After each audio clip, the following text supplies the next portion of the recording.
greatest journey that we know of in the Old Testament is the journey from Egypt to the Promised Land. Our Promised Land is not Canaan in this hour. Our Promised Land is to go back to the Creator, where we all belong, where we come from.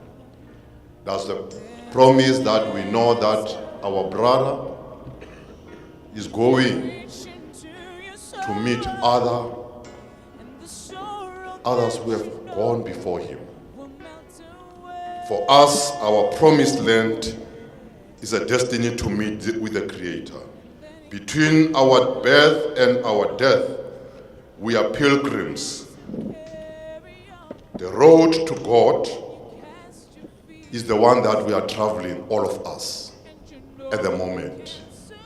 We are on the platform, waiting for the hour and the minute that each one of us will be called. The only challenge with us is the readiness to join the Creator. We really want to say to Ronnie, you traveled your journey, and may the good Lord give you a warm welcome. It's not about the years that you live on this world. It's the quality of life that you led. As Paul described it, that life is a tent. We live in a tent. If someone lives in a tent, it is because they are traveling and intend to move from one place to another. A tent is only a temporary dwelling. As all of us, we are here, we are living in our own tents.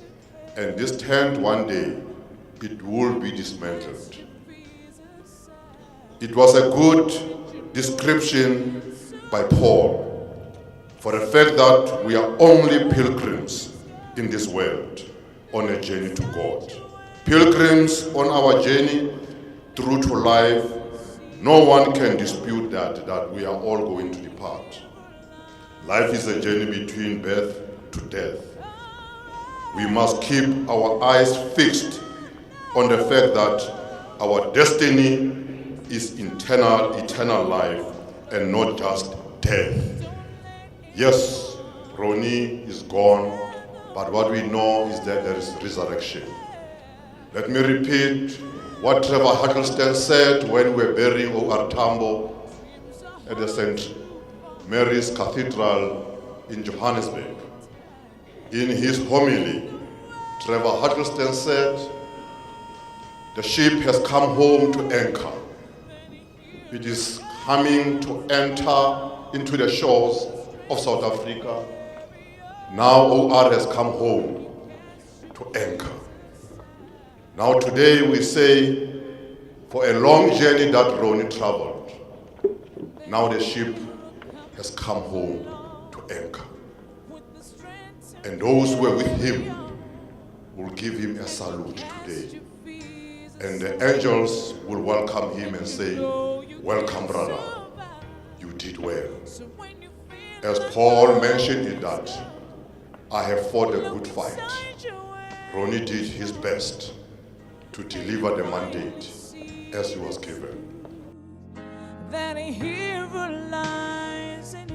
I would like to welcome you to the city of Tshwane, to this celebration of a life of Mr. Ronnie Mamoepa, who entered into rest on Saturday, the 22nd of July.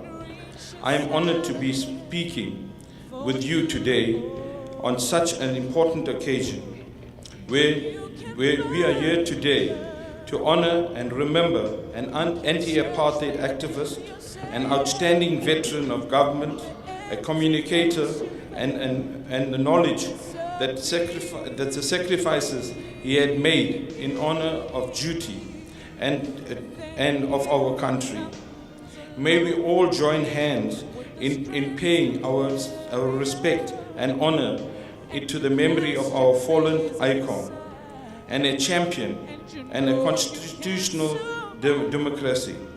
I think that it is only fitting that this celebration of life is being held in the capital city of the Republic of South Africa, seeing that this is the place where Ronnie called home, and personally and professionally.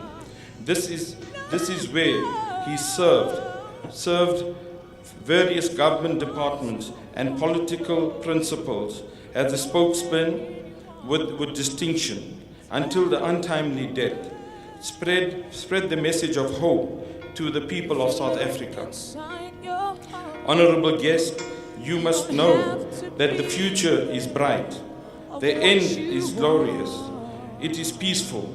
But the intervening period is dark, bitter, and it finds life has been exclusively one of struggle for his people and for mankind. I would like to, on behalf of the residents of the city of Tshwane, to convey our heartfelt condolences to the Mamoepa family, friends, and colleagues in his political home. Today, as we grieve with them, they can be justly proud of him and his life. May his soul rest in peace. I thank you. God bless you all.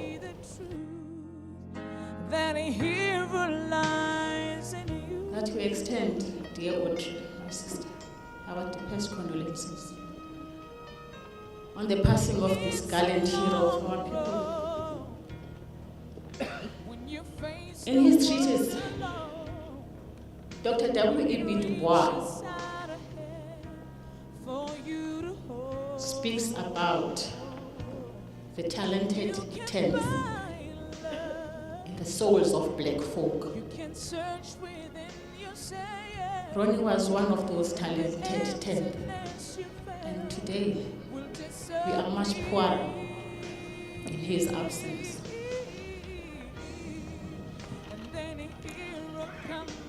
Ronnie mentored a number of us in the communications landscape. He mentored us whether you wanted to be mentored by him or not. He mentored us from Shell House, at the Department of Information and Publicity. He mentored us in government, whether you were at local government level, in the provincial sphere or national government. Ronnie was your commander, and we had to take instructions from him. Ronnie loved communications. He loved people. He was generous in spirit. He expected a lot from us: professionalism, diligence. He worked hard. Ronnie worked all his life. There were no weekends. There were no holidays. There was no Christmas. There was no New Year for him.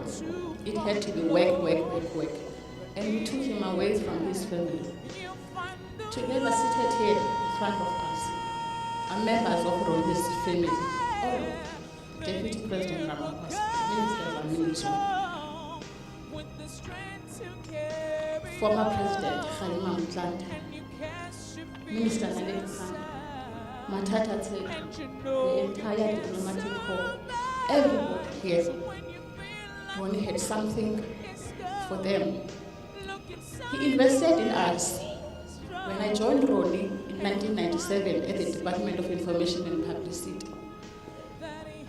Ronnie spoke to Deputy President then, who was the SG of the ANC, Ronnie Mamoepa, and said, "We want to pay for Nomfanelo to go to the Institute of Advancement of Journalism because we want her to come and work and serve the movement and our people." So he invested in a lot of communicators today that occupy a number of positions. Ronnie was a patriot. He had a deep love for the people of our land. And that love he wanted us to show through our work. Ronnie's work, his entire body of work within communications was about serving the people of our country. It was about ensuring the supremacy of our constitution. It was about ensuring that as developmental communicators, we first placed the country, this nation, and our people first. We will miss him. We will miss his joviality. We will miss his robustness. But because he was a teacher, Ronnie's life should teach us something about the values of humanity, about being there for each other. Ronnie was a unifier. You have Deputy President Cyril Ramaphosa sitting here today. You have Minister Dlamini Zuma sitting here. And that was Ronnie. He would have wanted us to make sure that we come out of this period having built this country and its people. For public servants and my dear fellow communicators, Ronnie wanted us to serve the people. Not to be bodyguards to our political principles, but to ensure access. To the media colleagues, Ronnie wanted to ensure that at all times we serve them well. We meet their deadlines, and sometimes we faltered along the way. But he wanted us to continue to defend the rights of the media, freedom of expression, freedom of speech, ideals that are encompassed in our beautiful Constitution. And as we come here today to pay this tribute, we say to Ronnie, go well, Mamoepa. We will never betray the cause of freedom. You taught us well. Thank you.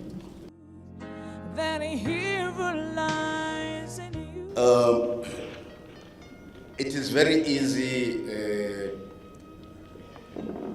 to the family of Ronnie that we can box Ronnie into this little corner here of a good communicator who knew his story, and that would be the sum total of what Ronnie was. It would be wrong. Ronnie was much more than that. He was a committed activist at a time when that demanded courage and a willingness to suffer. And he suffered, but never gave up.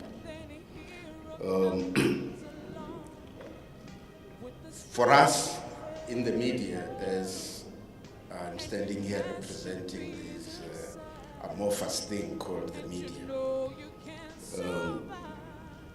it was always a pleasure to work with Ronnie and to fight with Ronnie, because there would be a lot of laughing and a lot of fighting, because Ronnie knew what he wanted out of any engagement with the media. He would ensure that he got it. To the family, I want to say, on behalf of all of us who are in this fourth estate,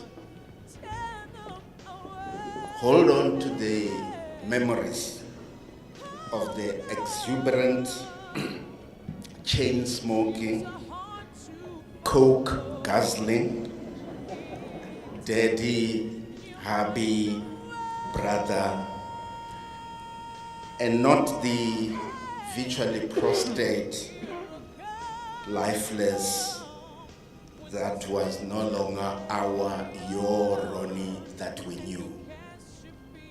Forget the last month. Remember the rest, because that is who he was. To government communicators who are here, even if you were just to do 50% of what Ronnie did, you would revolutionize government communications, because Ronnie gave his all. It is not just about issuing a statement. It is about how much of that statement is out there and in the correct perspective that you would have wanted it to be in. People speak a lot about Ronnie having changed the face of what was horror affairs into being accepted to be home affairs.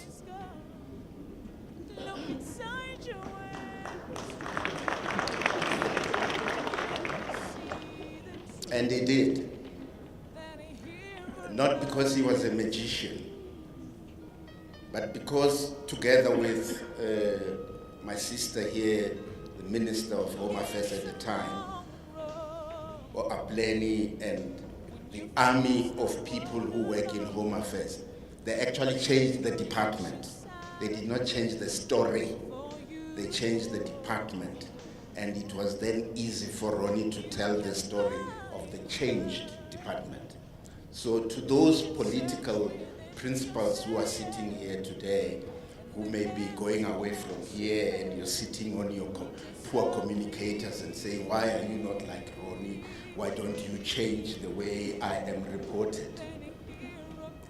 Change yourself.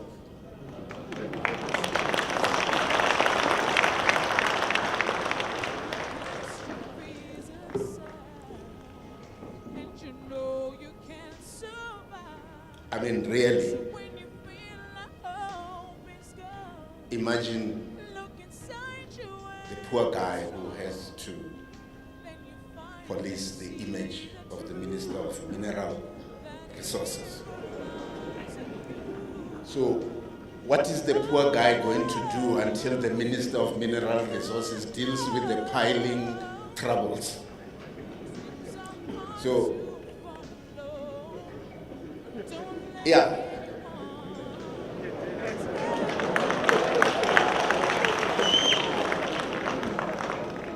Impossible things should not be demanded from communicators because Ronnie was this good. To Ronnie, wherever you are, comrade, Murarre, Khosh, like a candle in the wind. You died with death, and then you were gone. Gone too soon. When your movement, your party, your organization is besieged by such troubles, most of which are of its own making, as more numbers are needed in the corner of the righteous, where you belonged and where you always were, you will be sorely missed. Go well, comrade. The story of Ronnie's popularity and good standing in the media fraternity didn't start yesterday. Started way back. So Ronnie has been working hard ever since the unbanning in 1990. Ronnie, I got to know Ronnie during the PWV days before the province was renamed Gauteng. The ANC in the PWV just came out of conference and then they had a new PEC. Ronnie was part of it and he was part of the first legislature in Gauteng. And I remember when they were changing the name PWV to Gauteng, that they Tokyo Tshwane, that was under his watch when he was the first premier. And you remember there was a competition about which name must become the new name for PWV. And ultimately there was a short list and Gauteng was in the short list. And after Gauteng became the preferred name, there were mutterings and protestations from the opposition benches about why Gauteng. Gauteng did not appeal to the opposition. So I remember that Ronnie had to sell also the idea that Gauteng was an appropriate name. So he quoted from Tokyo Tshwane, because when Tokyo himself, because he was quite a not media shy person at Tokyo, not only at the time, I'm sure still now. And I remember Tokyo saying to the opposition, you should be grateful that we changed to Gauteng, a name which was easy to pronounce. And Tokyo went We could have called this province Kabalatsane.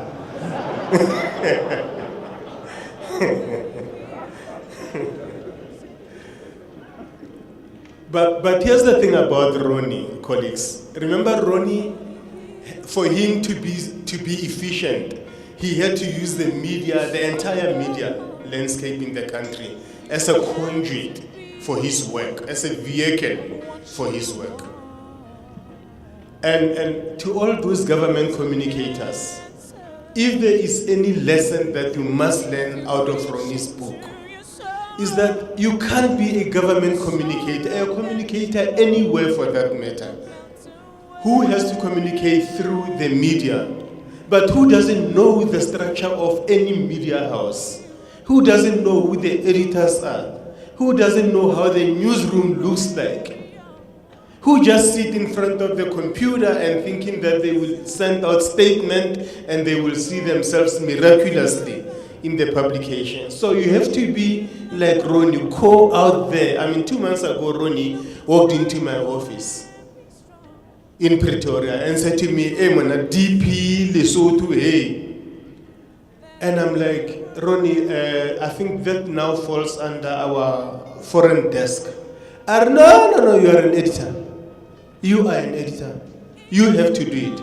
But the long and short of Ronnie is that he took no for an answer.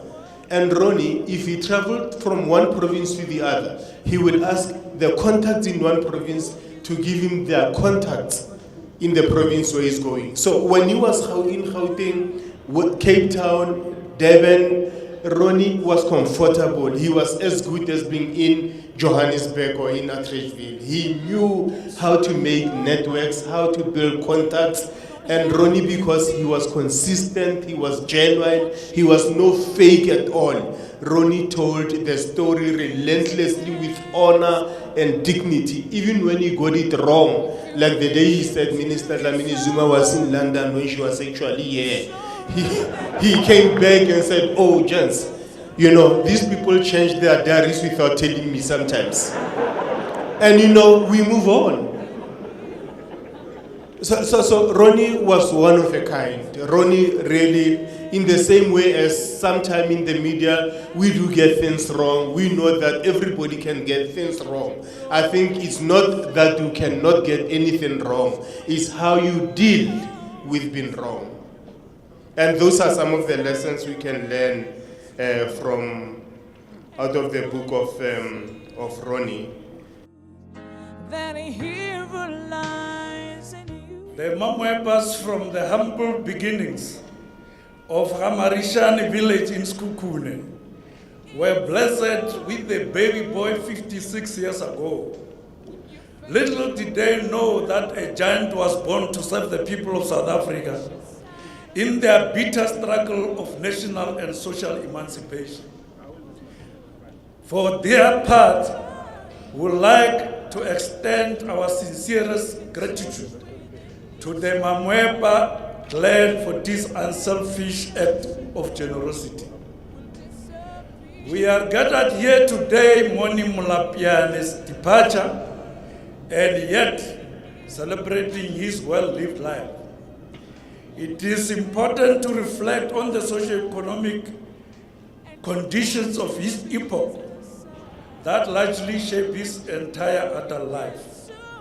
At the tender age of 15 years, Ronnie was engulfed by the National Students' Revolts of 1976, which started in Soweto and came across with naked police brutality, as unarmed and defenseless youth were mowed down in cold blood. Ronnie,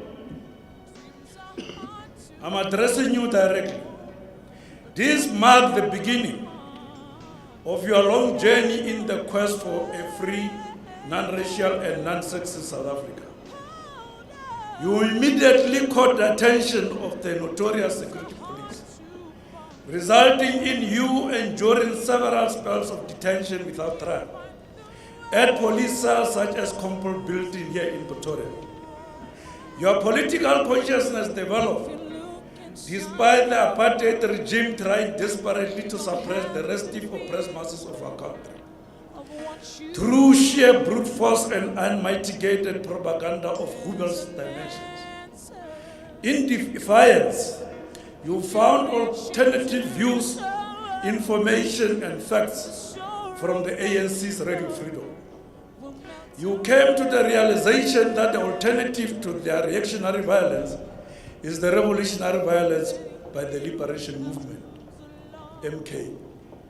When the apartheid regime callously executed Comrade Solomon Mahlangu in 1979 and tried to give him a secret purpose funeral in Atteridgeville, at your own doorstep, you vigilantly exposed their dirty plan and organized a dignified funeral where revolutionary songs were sung, and thus giving the comrade a well-deserved send-off under those circumstances.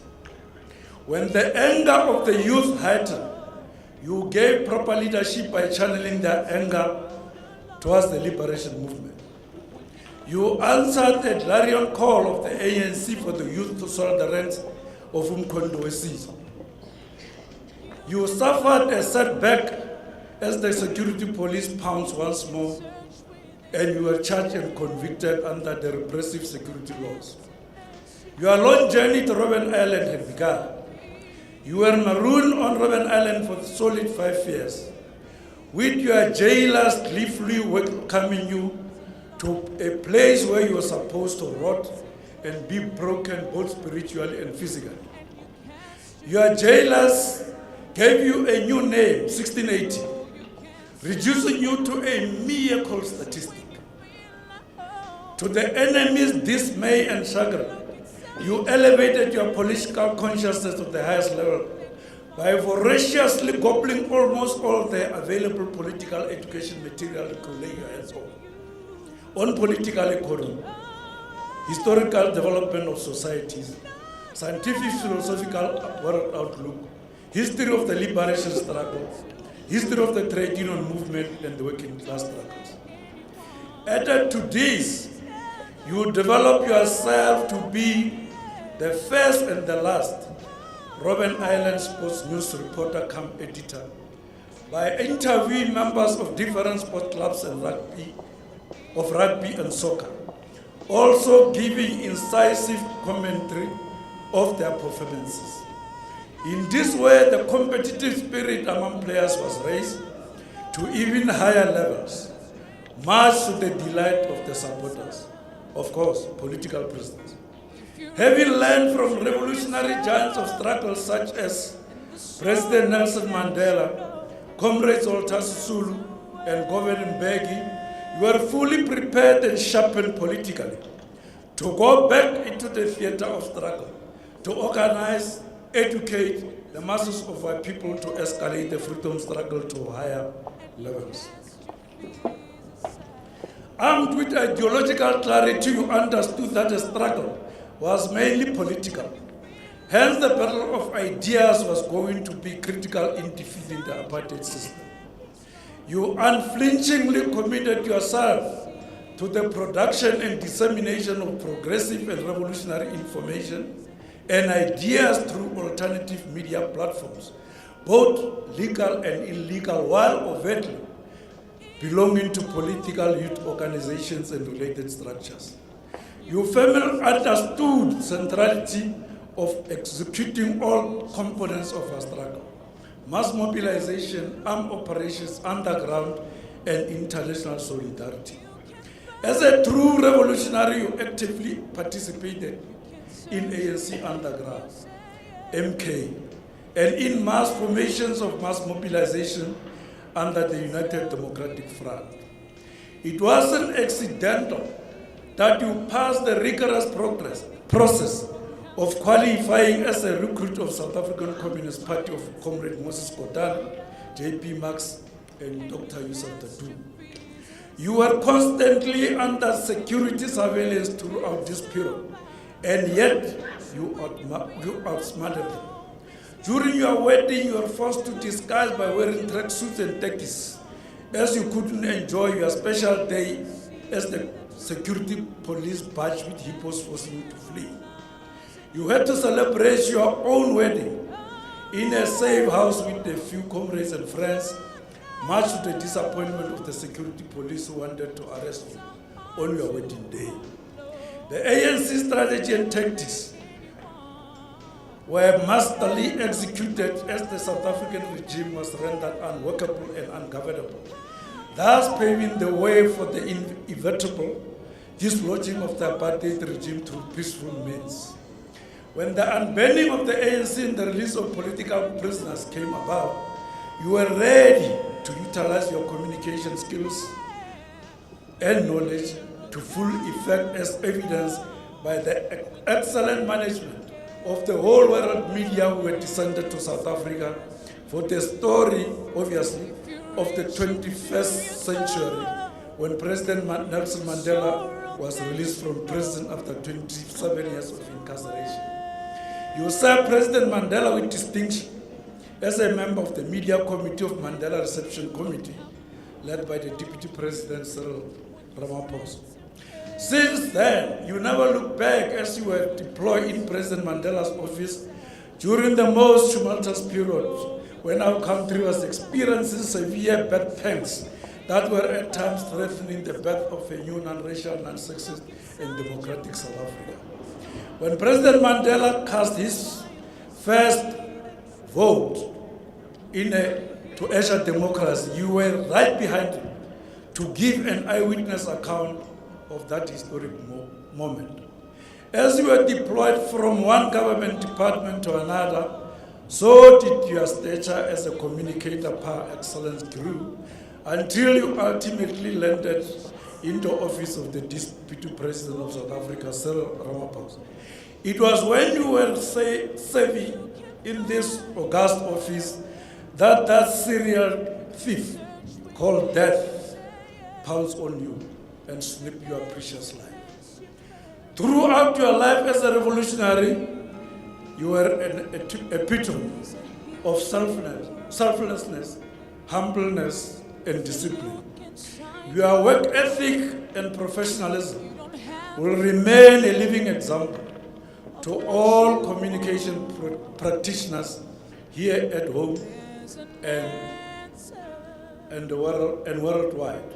You will always remain an inspiration to the freedom-loving people of our country as we grapple with the monumental task of steering the liberation movement on course so that it could deliver a better life for all South Africans. It is only when we are united to achieve this noble goal that we could proudly say your fallen spear has been picked up. Indeed, your life is worthy of emulation by all in the advancement of human progress the world over. I thank you. That a hero lies in you. Indeed, it was difficult to process and internalize the early departure of Ronnie Mamoepa from our midst. And it is clear to all of us in the country that a tall tree has fallen. A big heart has stopped to beat. A vibrant and exuberant personality has become still, but a beautiful soul has departed to the universe. Ronnie, as all have said, was an activist, a political activist, a student activist, a Robben Island prisoner, a disciplined cadre of our organization, an excellent public servant, and an extraordinary communicator. To the family, Audrey, the siblings, the children, and all the entire Mamoepa family, our condolences, but you must be proud that you gave South Africa such a beautiful son and servant of the people. I came to know Ronnie from the time of before 94, but I came to know him well when I worked with him for over a decade. When he came to Foreign Affairs then, after having worked in the High Office, we were trying to build a strong communication, which he did meticulously, assembled a team, put a strategy, and he communicated well. But I think, as was said before, his secret was that he didn't wait to be told what is to be communicated. He made sure he knew the department, he knew the players in the department, he knew the policies, and he was on top of the information so that he could communicate at all times what was going on. One of the Foreign Affairs officers was reminding me that it was such a pleasure to work with Ronnie, because you knew that when he was preparing a statement or a speech or a press release on the area of work that you are in charge of, he would come to you and make sure that his facts are correct. So he worked with the team, not only in the department, but in government as a whole. And he communicated during difficult times, during happy times. For instance, he communicated during happy times when we won the World Cup bid. He was there. But also during difficult times when we had to go to the UN and explain and communicate to the UN about the recall of the then president, he was there. He never said, well, this one minister, you do yourself. I'm not getting involved. He was there to communicate at all times. When he got to Home Affairs, as was said, when we got to Home Affairs was called by the public Horror Affairs. So it was a very big challenge. And I said to Ronnie, let's go to Home Affairs. And he says, Minister, what am I going to say? IDs every day. How can I communicate about IDs every day, Minister? So we said, and I said, look, Ronnie, Home Affairs is more than IDs. We discussed, and I discussed what I'd been told, that we need to go to Home Affairs and try and improve that department. So I said, Ronnie, you need to be part of change. And once he accepted that, you could see his face lighting up. And I'm sure he was already thinking, how am I going to do this? And then came a very big shock to us, because the people in the Deputy President's office, then Deputy President Khalima, came to us and said, unfortunately, Deputy President wants Ronnie to come to his office. I was shocked. But we discussed with Ronnie, and then we agreed that no, we should convince Deputy President that he needs to remain at Home Affairs. And that time, I had to be the communicator. I went to Deputy President, we discussed that the challenges at Home Affairs will be served and the country will be served well by Ronnie remaining at Home Affairs. And I'm forever grateful to Deputy President Halima because he didn't hesitate. He said, okay, keep Ronnie at Home Affairs. And I think at Home Affairs, because of the challenges that were there, Ronnie was able to bring up his creativity, his innovation, and indeed he did. He went beyond the normal communication means. He went to generations. When he first introduced that, we all said with Apleni and them, Ronnie, now we are out of order. And he said, no, Minister, it can't be done. It can't be. Minister, imagine 8 million viewers one night will get the message. Just imagine. And of course, Ronnie never failed. If he wants to do something, he gets it. He got it. He was going to Pampers. Can you imagine Ronnie debating with Pampers that we need your slot to say our message at Home Affairs? But he also always remembered that he was there for the people. And he never forgot his responsibilities also as ANC. I remember one day coming back from somewhere and he says to me, Minister, the ANC took a decision that there must be Letsima. So we must be part of that Letsima. So I've arranged, we're going to the graves, to clean the graves. So we went and cleaned the graves and went to Mama Martha Mahlangu and all that. So he always remembered that. And that was the pleasure of working with Ronnie, because you were not just working with the communicator, you were working with the comrade, the revolutionary. And you could discuss things with him.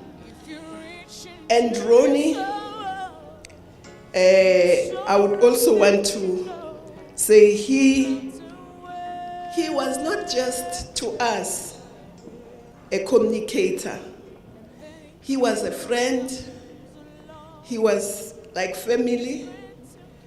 But I think his prison time created problems for all of us because he missed coke when he was in prison.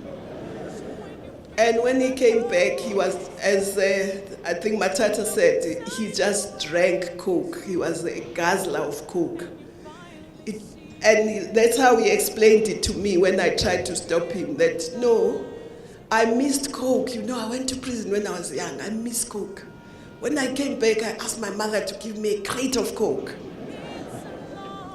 But I think that's also contributed to his diabetes.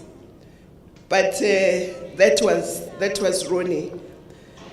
And he also communicated during very difficult times. Some of you would remember that a young man, Skumbuzo,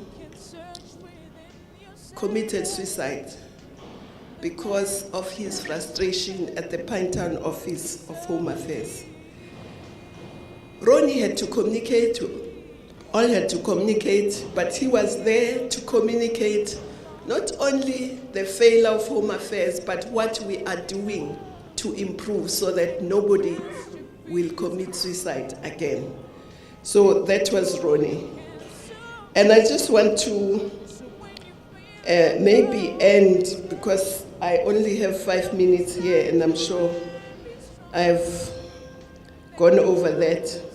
I just want to say that he also transferred his skills to others. He was not selfish, that he must be the only one. He helped others.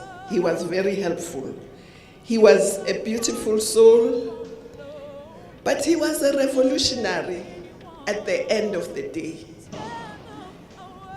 When we were campaigning to go to Addis, he was helping with communication, helping DICO at the time. And he was in Addis even when we won. But of course, I couldn't take him to Addis because of Audrey. Because Audrey wasn't going to be, we didn't think he should go to Addis, and she had work here. But also I didn't think Ronnie could look after himself health-wise away from Audrey. So we both agreed that no, you must stay here, and he stayed. So I just want to say, Ronnie, you really served this country well. You were a unifier. Ronnie engaged you. He didn't say, no, I don't agree with that one and leave you on the side. No, he engaged you. Until you agree or until you agree to disagree. But that didn't break any friendship. So I think we can learn that from Ronnie. And we can also learn from Ronnie that there is no sacrifice that is bigger. And that we must serve our people with humility, selflessness. He used his intellect to serve our people. And Ronnie knew and believed, like the Cubans did, that there is no power that can crush the power of truth and ideas. And so that's the lesson we learned from him. But to me, he was a friend, he was a family, and go well, Ronnie. We'll miss you, but I'm sure you'll be part of the universe watching over us. Amandla.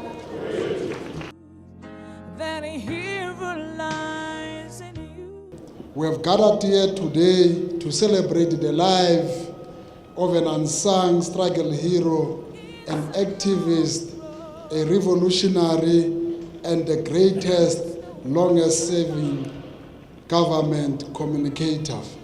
I know that the family, friends, and comrades might be grieving or might have grieved and mourned for Comrade Ronnie, but COSATU wants to take this opportunity to tell all of you to cry no more, but celebrate the life of this hero of our revolution. COSATU remember Comrade Ronnie Mamoepa as a political activist whose youth was stolen by the evil apartheid regime when he was sent to Robben Island at the tender age of 18. He went to become one of the best spokespersons and communications pioneers of the African National Congress. He dedicated his entire life to liberating the people of this country from the shackles of apartheid, and also served us as a dedicated public servant for many years. Comrade Ronnie understood that as a revolutionary and as a public servant, when you serve the people, you must be selfless and not serve to be rich or to enrich yourself. We all owe him for his sacrifices and commitment to the revolution and saving the people of this country. His untimely death has created a vacuum, not just in government, but in the country that is served and loved so much. He has been a familiar face and voice of our democratic government for many years, and his professionalism and easygoing manner was exemplary. He will always be remembered as a humble and dedicated activist who commanded respect and possessed credibility. He used his considerable experience in the communication field to serve his country with integrity. Comrade Ronnie was always well informed and articulated government policies and positions with clarity and elegance. He represented the best values of people-centered and people-driven government in an era of creeping bureaucratic arrogance. He was an exemplary public servant, anchored and guided by the Watupele principles.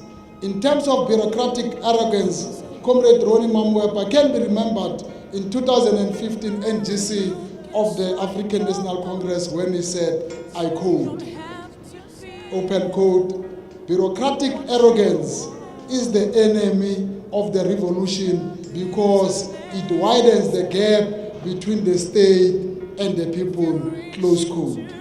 What we in COSATU call social distance. Comrade Ronnie was more than a public servant, but then he was an activist and really cared about the people that he served and the country in general. To the Mamoepa family, thank you very much for lending your son to the National Democratic Revolution to the extent that he served some 5 years of his young life in prison. Re le COSATU, re re go lona, go motsegang, re lla le lona. Mandla! Thank you very much. That a hero lies in you. As a Communist Party, we are lowering our banners in respect of the passing away of Comrade Ronnie Mamoepa, a political activist, a political prisoner,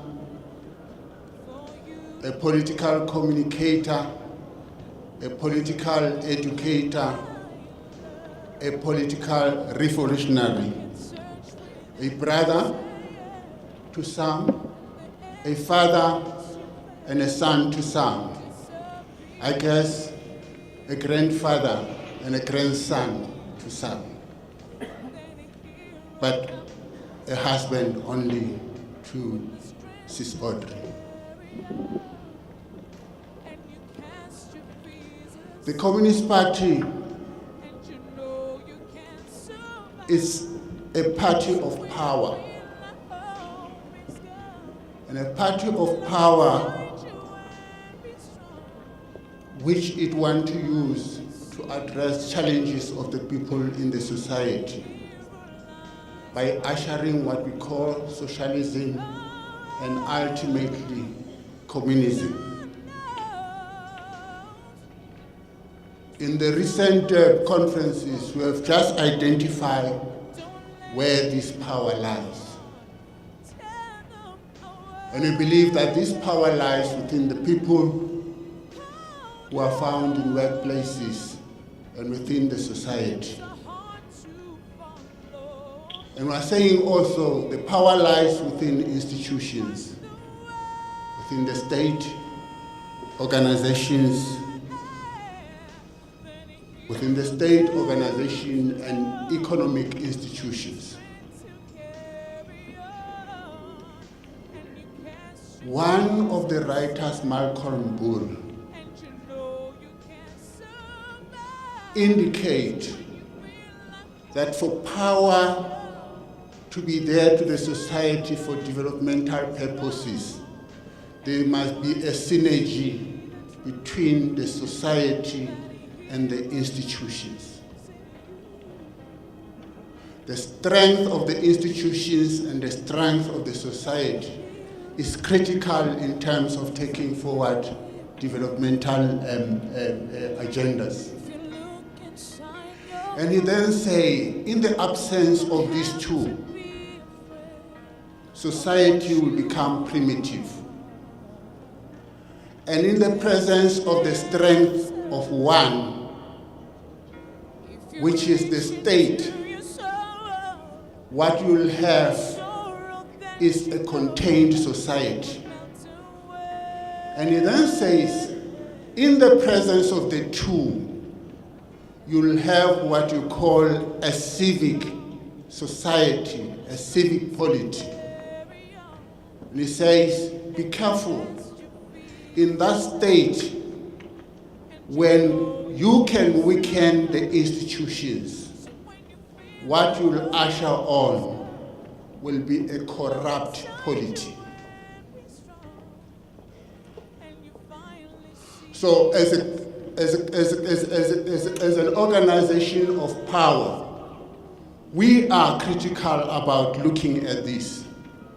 And you'll ask, why do we say this in relation to Comrade Ronnie? It's because Comrade Ronnie's history speaks for itself in relation to how he relates to society, how he sees power for development, and sees how society become key in relation to that. At the same time, you can see how when he's given a responsibility within institutions, how he dedicates his responsibility in terms of strengthening institutions so that the strength of the institution and the strength of the society must converge in order to give us the intention of what we want to have. Comrade Ronnie, so many comrades have already spoken about him in terms of how he has actually handled himself within an institution. But we want to indicate that Comrade Ronnie, in his building of institutional capacity, has upheld and assisted so many communists in South Africa. Has also assisted in building capacity to many of us in South Africa, including the General Secretary in terms of building capacity of communication, including Comrade Jackson, including Comrade Tom Kosi, including many communicators that were in the provincial in the provinces in organizations. And all those, he has assisted them to achieve a particular highest level. I, in particular, when I joined government, he has actually assisted me to understand what is government communication all about. And he said to me, government communication is different from any other communication. And government communication within a democratic sphere is about making a relationship between the government and the people itself. And if we are not communicating that, that's not what we are all about. He has communicated that, and that has made him what he is. There is a lot that we can share about him.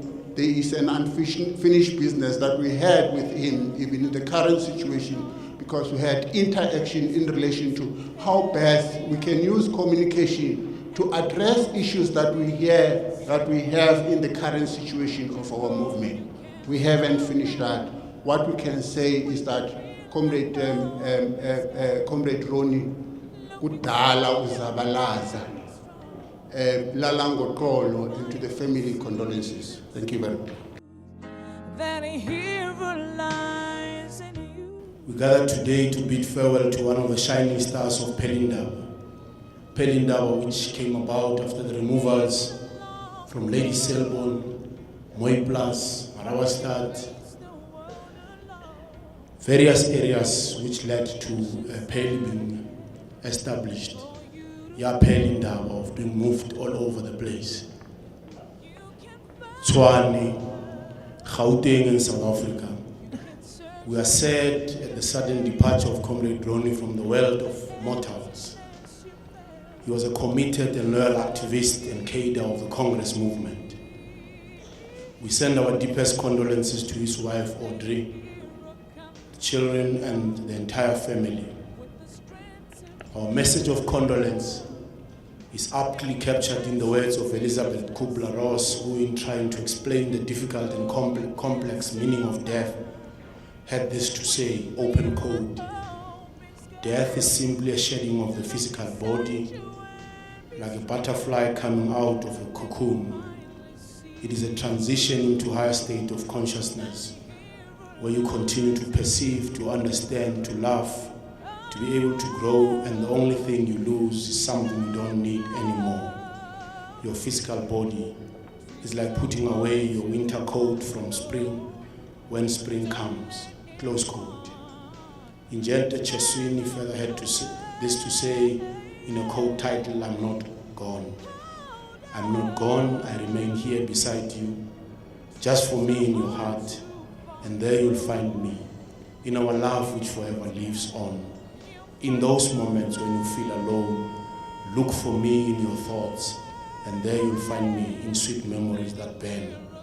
This is close quote. This is a quote especially for Audrey.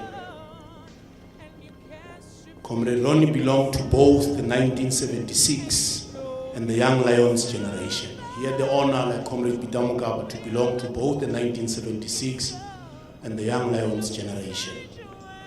He followed in the footsteps of great warriors such as Kukuni, Mpepu, Ramapulana, Madinoche, Ruth First, Rahima Musa, Lillian Ngoyi, Albertina Sisulu, and Francis Bart. He could not sit and do nothing when the black majority were colonized, dispossessed, and oppressed by a minority of racists. Like other young people at the time, he responded to the call made by the ANC to swell the ranks of the liberation movement. It was for this reason that he decided to be part of the student and youth activities in Atteridgeville and Tshwane. Some of these activities included cultural activities, media work, and the campaign to save the life of MK Guerrilla Solomon Kalushi Mahlangu, who was defiantly hung by the apartheid regime in 1979. For these activities, he was detained several times by the apartheid security branch. He was arrested and charged for furthering the aims of the banned ANC and sentenced in March 1980 to 5 years on Robben Island. He and other youth activists from Atteridgeville and Tshwane enrolled at the University of Struggle, where they joined leaders of the people such as Buntate Nelson Rolihlahla Mandela, Govan Mbeki, Walter Sisulu, Andrew Mlangeni, Elias Mtswaledi, Ahmed Kathrada, Wilton Mkwaye, and Raymond Mhlaba.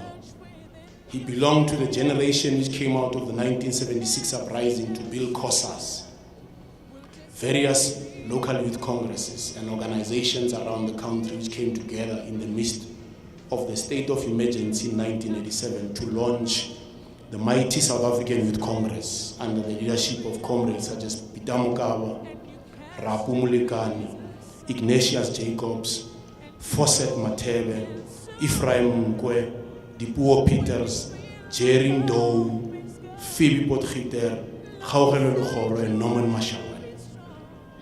Guided by the understanding that workers are also members of the community and their struggles where they are employed were inextricably linked to community struggles for political, social, and economic and cultural rights, this generation assisted to build progressive trade unions, civic associations, village committees, sports, art, and religious organizations. This was done as part of an overall program of taking up bread and butter issues and linking them up with the question of political power, building organs of alternative structures of political power, popularly known as organs of people's power. These organizations affiliated to the giant United Democratic Front, which was launched in '83 when he was still incarcerated on the island. But the work towards the formation of the United Democratic Front started before he was sentenced to Robben Island.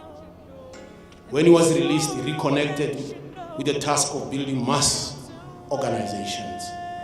This is the period Comrade Ronnie distinguished himself as a political educator, progressive media activist, and as Brajeri has said, he was also recruited into the South African Communist Party underground because Comrade Ronnie, everywhere he went, he talked about dialectical and historical materialism. This progressive media work was represented in alternative newspapers such as The Eye in Atteridgeville, SASPU, Samstan, New Nation, New Era, and various publications which came out of that era of ungovernability in our country.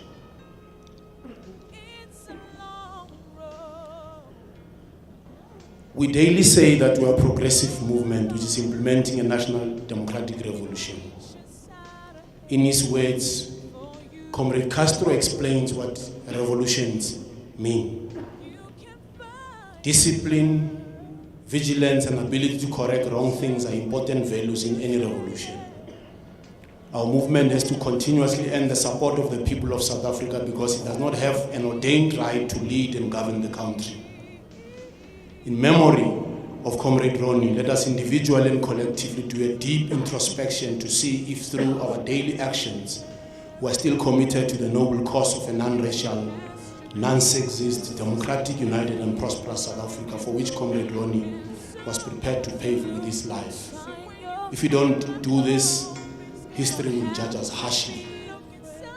To conclude, and to Comrade Ronnie, we say, when you left us, you were very worried that the movement you dedicated your life to is facing various challenges. You saw yourself as part of a political army of activists who had to face these challenges head-on and solve them, not on a pulpit just making pontifications and not being part of a solution. Those of us who remain commit to continue listening to the people, uniting and building a strong organization on the ground with the capability to mobilize and organize our people behind the policies and principles of the African National Congress. Thank you very much. Farewell, Braroni. Farewell, Autiago Kasi. Farewell, Rata over when we meet again. Thank you very much. Program Director, on behalf of the ANC, want to say indeed we join the nation in mourning the passing of one of our greatest sons as a movement, as a country and as a nation. Indeed, Comrade Nkosazana, a big tree has fallen and the baobab is down. We join the nation to mourn as the ANC that the great brains, great personality has shut down as we speak. We mourn the passing of a great, beautiful and gentle soul. An articulate communicator has departed. Yes, indeed, Ronnie represented some of the best comrades amongst us in this movement. To the family, to Comrade Audrey and the children, we thank you for sharing with us as the movement, the great son, husband, father, family member. We thank you for sharing us, this great man who's left us wiser, richer, because indeed we had an opportunity of interacting with him. Comrade Ronnie played a very great role and a dynamic role in weaving us together as an alliance, but also as members of the ANC.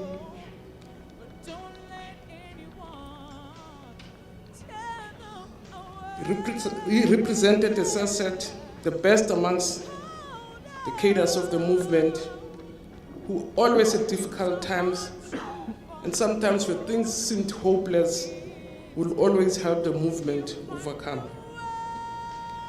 He leaves the movement at the time when it desperately needs its best, the most seasoned, which he represented, the most developed, the committed, the dedicated cadres to confront the current challenges confronting our movement. Indeed, Comrade Ronnie leaves us during a period when within the party and outside the party, there's constant or a great need for a voice of reason, of peace, of unity and harmony. Ronnie leaves us at a time when sometimes rhetoric risks drowning reason, leaves us at a time when charlatans are on the loose and his intellectual input is most needed. And a lot about what Ronnie was and will continue being has been shared with us in different platforms in the week, and we want to thank all the people who posted very positive and great messages about who Ronnie was and Ronnie is. He made great contributions at great personal risk and expense, and his memory will always be, and his greatness will always be etched in our memory. And we want to thank all the comrades who reminded us who this great man is. When DP, for instance, you informed us in June that Comrade Ronnie has taken ill, and one thought you knew Ronnie better and says, Ronnie will overcome this. I asked Comrade Aaron, how serious this was. And Comrade Aaron said it's quite serious.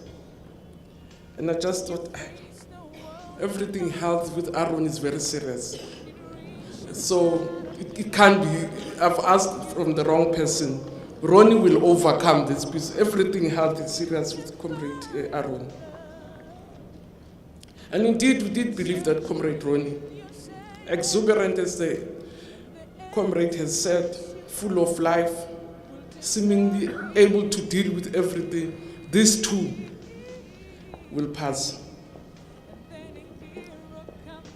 I would, for instance, Comrade Director, sometimes confront Ronnie about President to say, Comrade Ronnie, your office.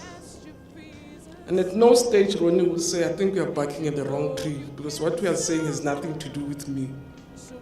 He calmly says, Comrade, let's deal with this way. And I can assure you by the time I part, I would not be sure why I went to him, but will be grateful that indeed I did go to him to complain to him.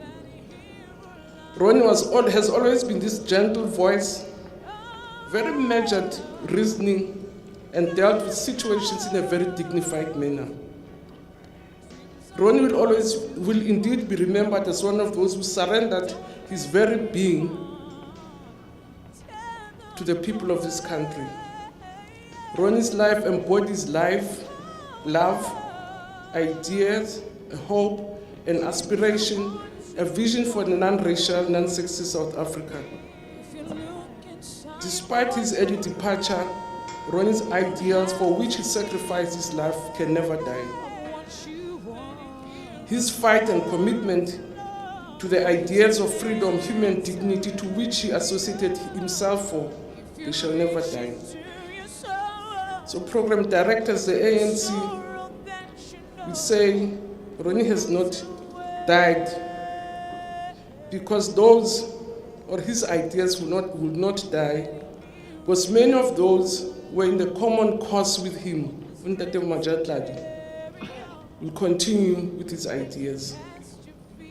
The commitment continues for the victory of the cause Ronnie lived for.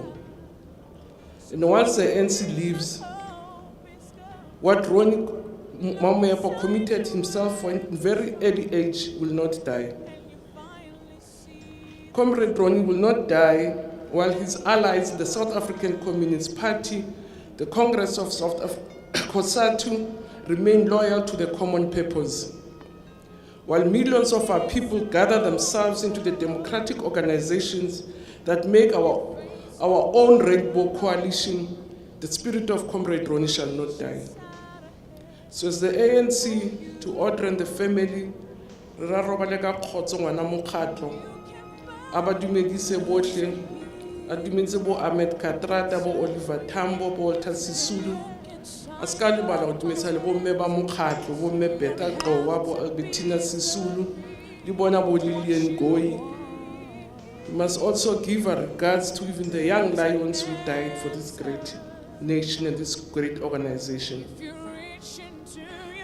His name shall always be counted amongst those great children of this nation who have blessed our shores and our organization and are leaving us richer, better, and wiser. And program director, I can feel she's restless. We say, long live the ANC, long live the Communist Party, long live COSATU, long live Sanko. Then we say, long live the democratic movement. But in particular, we thank the Mamoepa's family for the great son that they had blessed us with. We thank you. We are gathered here today to bid farewell to a very distinguished son of this land, a freedom fighter, a public servant, in short, a great human being. I first met Ronnie in 1995 during my first tour of duty to this country as a representative of the United Nations. I was also privileged to interact with him during his subsequent assignments to Foreign Affairs, Home Affairs, and of course the presidency. During that period, I discovered a great man. As has been said during the course of the week, he was a perfect communicator. I was able to debate a number of issues with him, especially when I met him in 1995. We were debating about the future of South Africa under the new dispensation. We debated issues ranging from the empowerment to the implementation of a new dispensation and so forth. He was very engaging. He was very intelligent. And I was able, as a newcomer to this country, to learn a lot from him.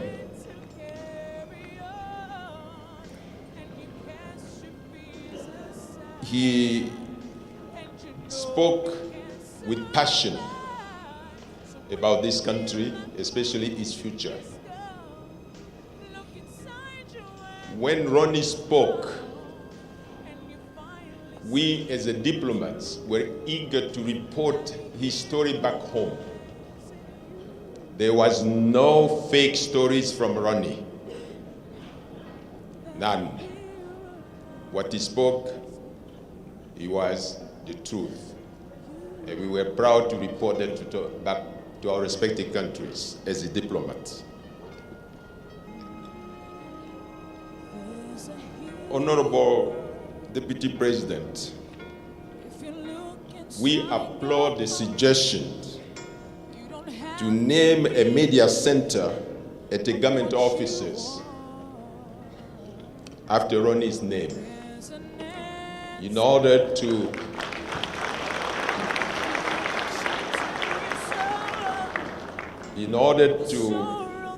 immortalize his legacy and also to serve as a model for the young generations. On behalf of the international community, I would like to offer my sincere condolences to family and friends of Ronnie for the loss of decent and amazing human being. May his soul rest in peace. Thank you. That a hero lies in you. Here we stand on behalf of 1.7 million public servants to pay tribute to the life of one of our own, Ronnie Mamoepa.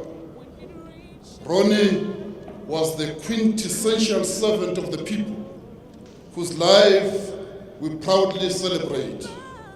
He represented the best among us, and for that, we shall forever be grateful for his leadership by example through walking the talk. Ronnie was a revolutionary in the truest sense of the word. In his 11th thesis on Feuerbach, written in Brussels in 1845, Karl Marx wrote, and I quote, "Philosophers have hitherto only interpreted the world in various ways.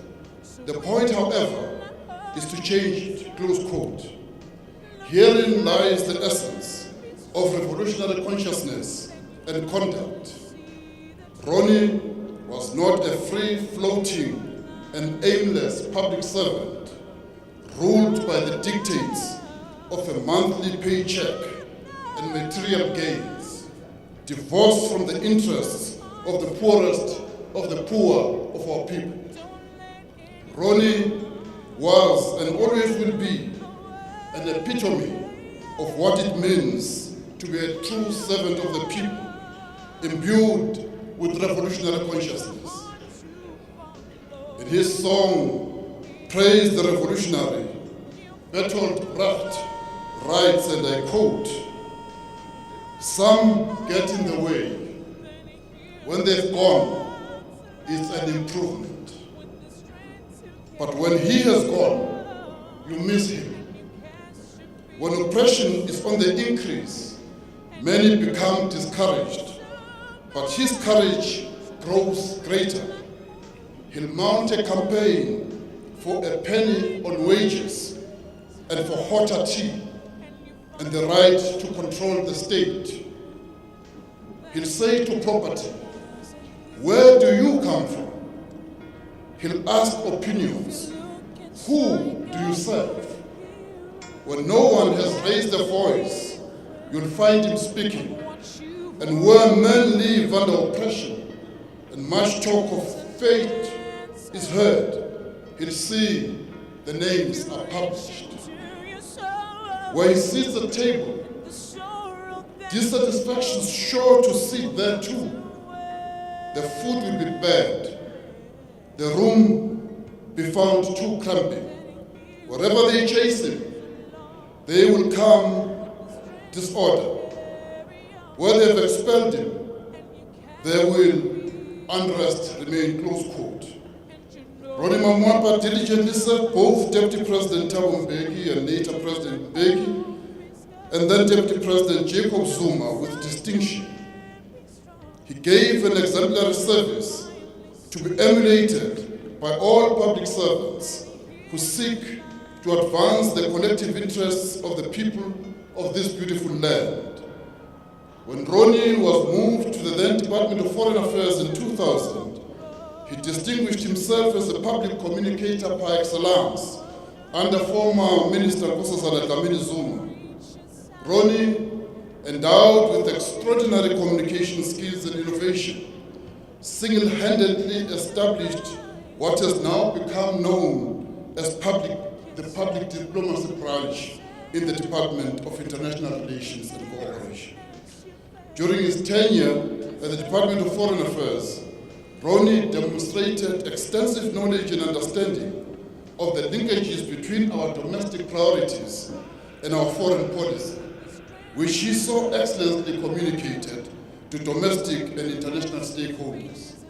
When South Africa hosted the inaugural summit of the African Union in Durban in 2002, it was left to Ronnie to communicate the importance of our hosting to ordinary South Africans, especially significant after years of isolation from our continent, characterized by inward-looking parochialism and isolationism. In this regard, when the history of the African Union is told to future generations in our country, the name Ronnie Mamoepa would be among those that would be etched on the annals of that history. In 2009, the Department of Home Affairs was blessed to receive the first-rate, high-quality and selfless services of a veteran government communicator and public servant in the caliber of Ronnie Mamoepa. His contribution was immense as it was remarkable. The Department of Home Affairs was going through a very difficult phase in the transformation towards a professional, modernized, digital, professional and effective government department. The first annual report of the department after Ronnie arrived testified to the dire straits with an achievement rated of around 25% of targets in 2011. The question was to think strategically, innovatively and creatively around turning the department around. It had to extricate itself speedily from the dominant perception that it was a moribund administrative department only churning out paper with ID books and certificates as its defining products, as Her Excellency Dr. Nkosazana Dlamini Zuma said earlier. To his credit, the department focused on what was to become one of its flagship programs by presenting a robust public campaign early registration within 30 days as the only authentic entry into the National Population Register. From this communication drive, complementing as it did overarching turnaround strategy of the Department of Home Affairs then, the very possibility became apparent to transform the Department of Home Affairs such that it assumed its place in society as the custodian of national identity while managing securely and efficiently international migration and supporting economic development and national security. Accordingly, the department improved turnaround times in the production cycle of documents and upgraded IT systems while reaching out more and more to communities and other stakeholders.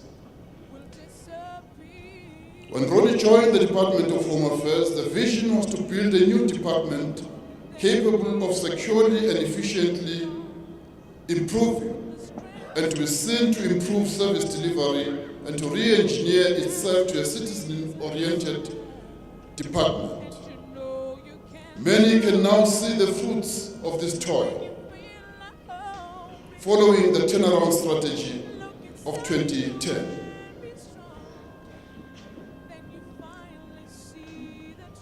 Many stalwarts to this day tell of pleasant tales of how Ronnie assembled them here in Pretoria to be issued with their high-tech smart ID cards in support of the drive to promote the secure identity card. The word no, when he had cited a communication opportunity, never existed in his vocabulary. It was because of his extraordinary achievements that Deputy President Cyril Ramaphosa asked the Department of Home Affairs to second Ronnie to his office in 2014. In this regard, we have no doubt in our minds that Ronnie counts among a handful of public servants the world over to have served 3 deputy presidents. In the presidency, Ronnie continued to be the consummate professional, a diligent public servant, and the epitome of the values of Ubuntu, selflessness, integrity, and real honor. Where Ronnie was, there was laughter all round. Ronnie brought a bucket load of life with him. The whole of the union buildings in Pretoria and 10 years in Cape Town will forever be quieter.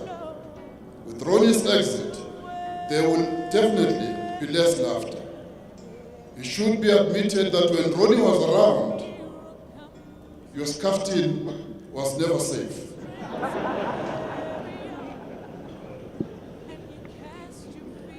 At this juncture, though, all of us at the union buildings and attendees would enthusiastically give away our scuffings to have Ronnie back.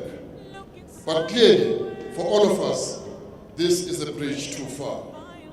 There are many lessons that we learned from Ronnie, including that we should treat everyone equally, and that we should serve the public first, and find fine while doing so, even in the most adverse of conditions.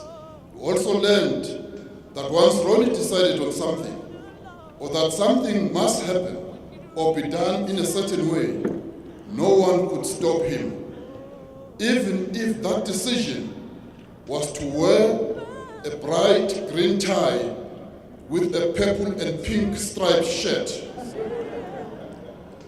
To you, Ronnie, we say, we are deeply saddened by your sudden departure. To paraphrase and adapt the writings of the Soviet writer and poet and journalist Konstantin Simonov in his recollections of Pablo Neruda, when family, friends, colleagues, and members of the public stand in honor of Ronnie's memory, I experience an amazing dual feeling when the solemn and mournful words, "Let us stand in the memory of," are pronounced. It means that that person whom we remember as we stand is no more. I realize this, and yet I sense Ronnie's presence in the hall and mentally seek the man who has departed among those who are gathered here. So strong is my sense of the irreparableness of his absence and the necessity of his presence. Yet we know that your heroism was so fierce that in the face of adversity and apparent insurmountable obstacles, it is in this sense that we invoke Pablo Neruda in the 19th part of his elegy dedicated to the memory of Manuel Lasaen's lover of the great Latin American revolutionary Simon Bolivar. And I quote, "May your heart terrify the waters of death. May you be witnessed again, parting tides, the ship propelled by your intrepid love." Close quote. Long may your spirit live. To our sister Audrey, the children, siblings, and the entire extended Mamoepa family, we once again convey our condolences to you. Please be comforted by the outpouring of grief on Ronnie's passing and the unwavering support conveyed to you by millions of South Africans, including the public servants on whose behalf we speak. I thank you. That a hero lies in you. How do you begin to say goodbye to a friend, a brother, a comrade, especially with his sudden departure? It's very difficult and it's hurting. On behalf of the Gauteng Provincial Legislature, I wish to express our heartfelt condolences to the Mamoepa family, friends, colleagues, comrades, and all people affected by his sudden departure from this wonderful world. He will be sorely missed by all of us. I know that we always argue, even in the PEC, to say, Ronnie, ke ngwana ko phele. And I will also say, go to Duzabaya Mtsiba, because he used to travel to the entire Gauteng province. Comrade Ronnie was once a member of the Gauteng Provincial Legislature from 1994. He was one of those that were first deployed at the Gauteng Provincial Legislature. And I know that at times it created confusion because while he was a member of the provincial legislature, he was also asked to be a spokesperson of the provincial chairperson, Comrade Tokyo at the time, and at some stage he was asked to come and join the team at the national office. And therefore people were not sure whether he was at the legislature or he was working for government. And that time he was not in government. The only structure that he participated in was at the Gauteng Provincial Legislature up until 1996. We've been trying to also listen to some of the debates that he was doing at the legislature during sittings. And what we are going to be doing as the Gauteng Provincial Legislature is to hand over those speeches to the family, because we can learn a lot from what he used to say at the legislature. Those debates, made us to grow, made us to be who we are today. We are witnesses today that Comrade Ronnie made a significant contribution to the democratic order that we all enjoy today. He joined the struggle during his teenage years when it was not fashionable to do so. He risked his life to fight against injustices so that we are free today. I personally met Comrade Ronnie immediately after his release from prison. It was in Braamfontein, a house called Freeway House. I'm told it has changed the name now. When I was attending a COSAS regional meeting of the Southern Transvaal region, I was introduced to Comrade Ronnie together with other RC members at the time by the ambassador Tseki Mashimbe, who came with him from Pelindaba. I remember how excited I was to see a young person coming from Robben Island. It was like I see Madiba himself. And we asked him to relate a story, how prison life was, how is Madiba. But I was also surprised by his high spirit at the time. And he advised us to continue with the struggle. You'll expect a person coming from prison, 5 years, young person, to say, hey guys, gooby. But he said, the struggle continues. Abuti Ronnie, as I affectionately called him, will always advise us how we should conduct ourselves as public representatives. And he used to say, Luna libana bako haye, I can't just leave you doing wrong things, so you must behave, because you represent me as you do the work that were deployed by the movement. When I was deployed in the then Nigerian TLC, from as late as 1994 to 2000 and later in Ekurhuleni, whatever was happening, I want to confirm what other, especially the spokesperson, were saying about him. Although we had our own spokespeople, but he will say, I am watching you. They were not supposed to do this. And if they communicated wrongly, you say, my sister, fire that spokesperson. But at the Gauteng Provincial Legislature, we also have a media center that we actually started immediately after we deployed in 2014. And it was Comrade Ronnie's idea to say, my sister, ensure that you have a relationship with the media, so that when we are having our sittings, they must not run around and not know where to write their stories. So we have a media center, media people can come, journalists write their stories, we connect them to network, and they're able to do their work. Whenever I met him in meetings, he will check how I am doing and our family, and encourage us to work even harder. And when there are negative stories, he will say, I don't like what I'm hearing about you, but how do you feel in that position where you're in? I also work with him in the then PWV regional office, where I work with Comrade Paul Mashatile in the political education office. I used to see these other young communicators that he helped to develop.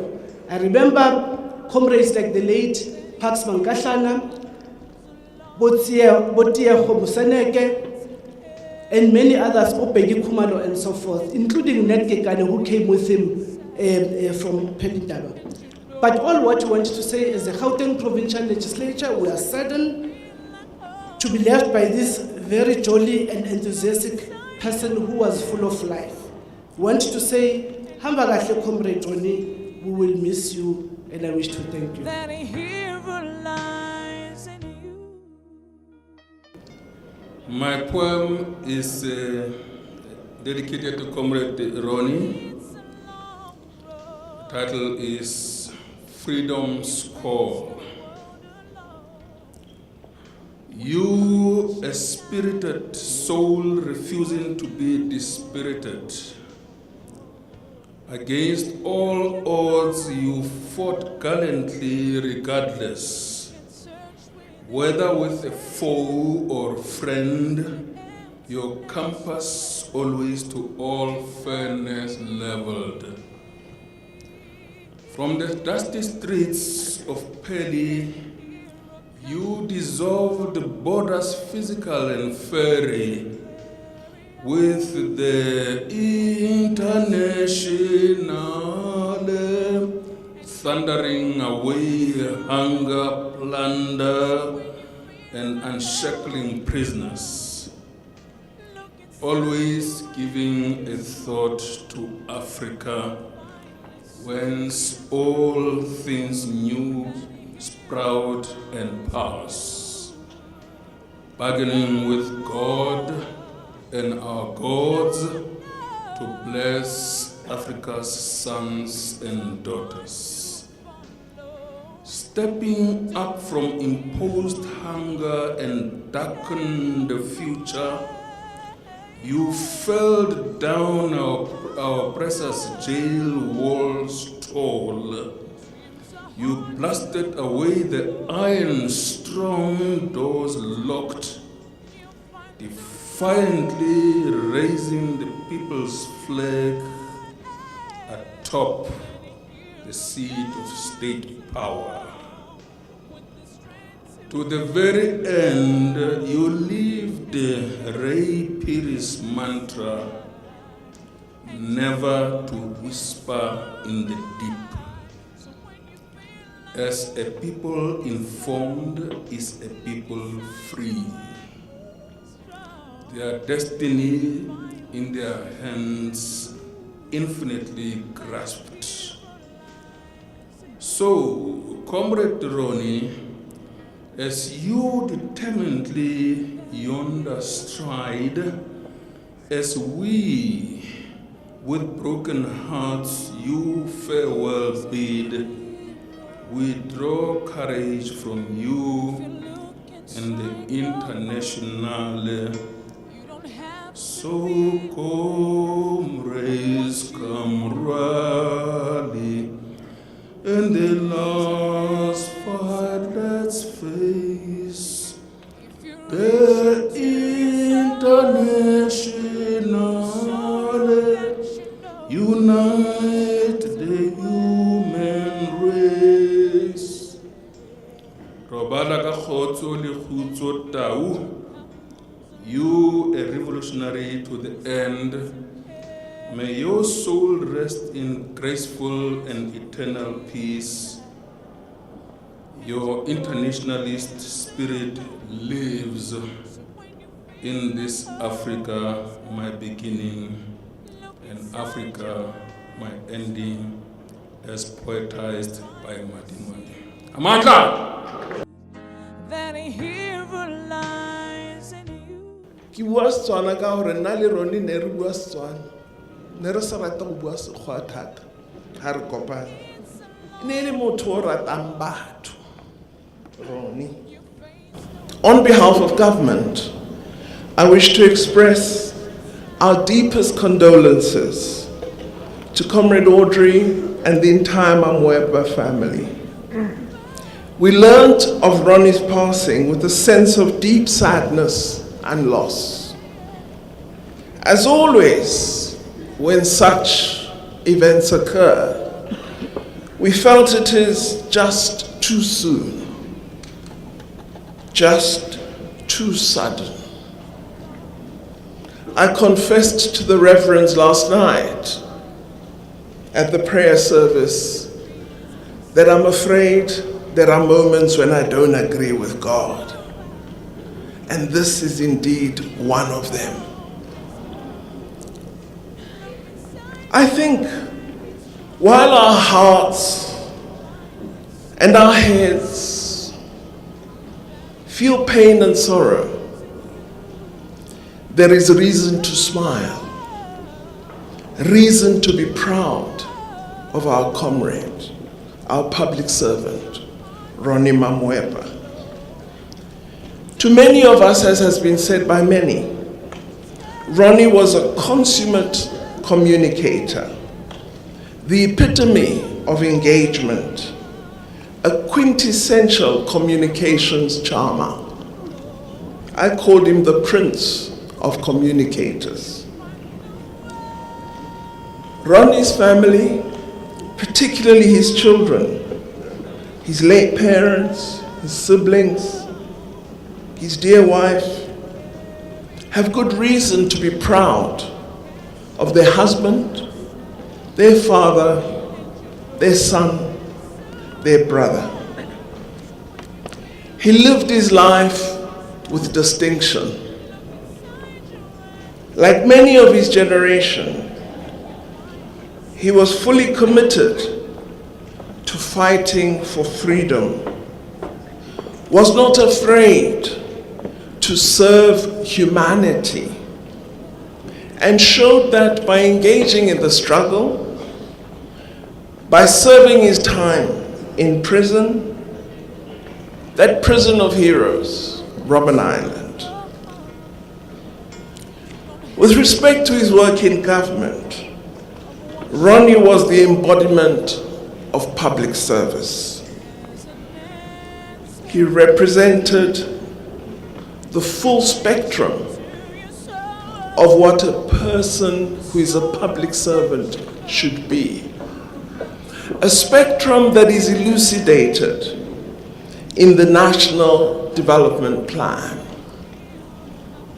A servant of the people who is committed, who is competent, who is hardworking. Rena le badiri ba bantsi mo mmusong wa rona ba ba tshwanang le Ronnie, ba ba irang ka matla a bona otlhe gore ba ire tiro e ntle, mme ga ba tshwane botlhe. Le mo go boetapele re na le baetapele ba dirang se se tshwanetseng go dira, Merna le ba bantsi ba senyang. Ronnie o na sa senye.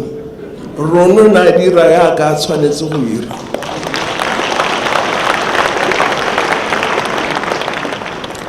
Ke rile Ronnie o na rata batho. Ga na dira le wena, o na batla go itse gore o motho o ntseng yang.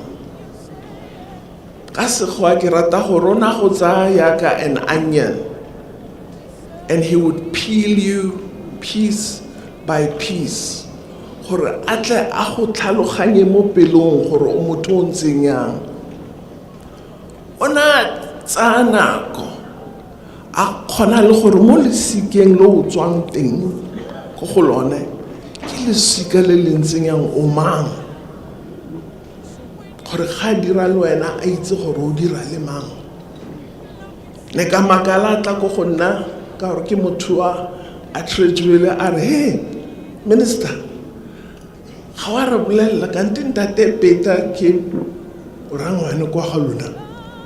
Ka makala gore Ronnie o itse se jang. Tsatsi le lengwe a tla go go nna a re, he ba ga lona ne ba itse go fa maina. Tate mogolo wa gago ke o direlang, ntate wa gago ke ga o bakwe, o naledi.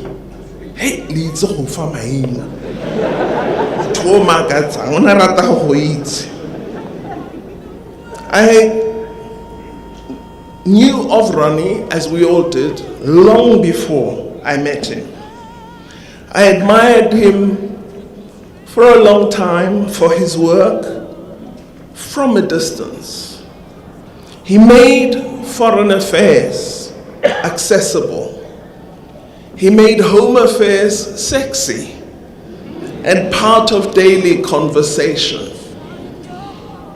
I had the good fortune to work with him closely when I joined Home Affairs in 2012.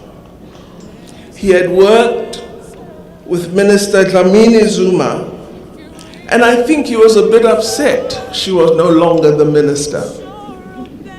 I felt a bit of a sulk when I met him. And then Ronnie, the communicator, got to work.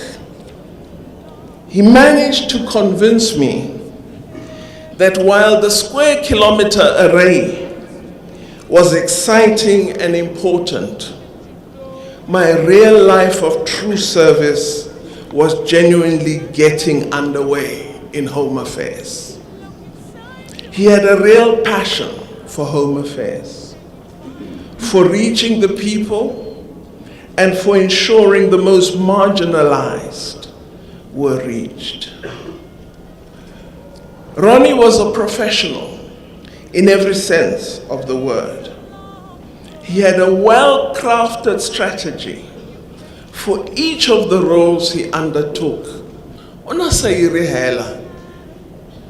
O itse re rata ga re bua re le mo classeng kampo mo tirong re dira se se bidiwang brainstorming. Ronnie ona sa bereke yalo. Ona bala dibuka.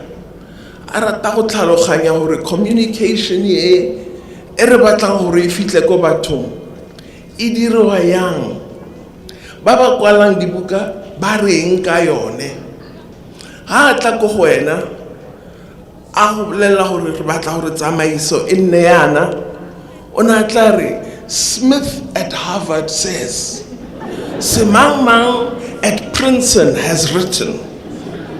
Aba go fe dipampiri tse dintsi, ona sa bui hela, ona di kwala sentle gore minister tshwantse re ire yana. He ensured that his strategies were extremely well designed and well thought through. I remember sometimes when he presented strategies and proposals in the Department of Home Affairs, I would try to curb his enthusiasm, and I would say, Ronnie, please remember there's only one politician in this room, and it's me. Because he would get so excited. When I'm minister, ANC tshwantse ireyana. When I got dirana ke Ronnie, ANC ke nna wena Communicator ya Home Affairs. He loved his wife and family and was proud of them. He would regale us with stories of his time on Robben Island and on learning from the veterans of all the liberation organizations. He spoke of Mr. Mandela as much as he spoke of Mr. Sobukwe. To him, our liberation movement didn't have a wall between the organizations. I remember most vividly the processes he set in motion when we finally introduced, having had all the work done by Minister Dlamini Zuma, when we introduced the Smart ID. He insisted that the stalwarts of the liberation struggle must be first to get the Smart ID card. And I recall an incident that one of my colleagues have just sent to me. He reminds me that Ronnie liked to smoke next to his car with the radio on at work. One day, while we were with him next to the car, him smoking, the radio on, we heard that Tata Ahmed Kathrada, Andrew Mlangeni, and Dennis Goldberg were visiting Tata Mandela at the hospital, which was just a stone's throw away from our office in Arcadia. Without a word, Ronnie grabbed his jacket, which of course he had made me hold while he was smoking. This was a time when the Department of Home Affairs had begun piloting the Smart ID card rollout. I was happy to go back to my office. An hour or so later, I was called into the office of the minister and then her boardroom. I was surprised to find Tata Ahmed Kathrada, Andrew Mlangeni, and Dennis Goldberg already there with Minister Pando having a cup of tea, while colleagues were busy taking their fingerprints for the Smart ID cards. Most surprising was to find the SABC radio and television journalists there as well. How he managed all of that in that short space of time is something I still cannot fathom as I send this to you, Minister. But that was Ronnie Mamoepa for you. Another story is how he managed to get the captains of Kaizer Chiefs and Orlando Pirates to hold a big Smart ID card replica before the derby match. Anyone who is into marketing would tell you the amount of publicity we generated from this was absolutely amazing. What a legend. And that is from one of his colleagues.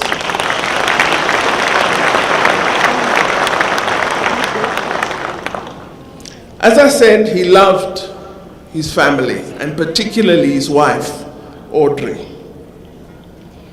We would have Valentine's Day wedding ceremonies on Robben Island each year as Home Affairs. I remember one year, Ronnie brought his wife with him. He said, Minister, come inside Audrey. Omana Romantle Minister. I said, Minister, so I thought, that's okay. But the whole journey, Ronnie was telling me, Omana said, your Minister, until in the end, I'd say, Ronnie, but please stop, man. As we celebrate and express our thanks for his contribution, we must also acknowledge that he prepared many young people to take over the role that he played. I can almost hear him say, "Hey, Chief, don't mess up." And I'm sure we will all agree when in the midst of challenging difficulties that we cannot disappoint Ronnie by messing up. As a cadre, he was aware of our current challenges. He was troubled and would whisper his concerns and urge action. He leaves this life with his integrity intact. We need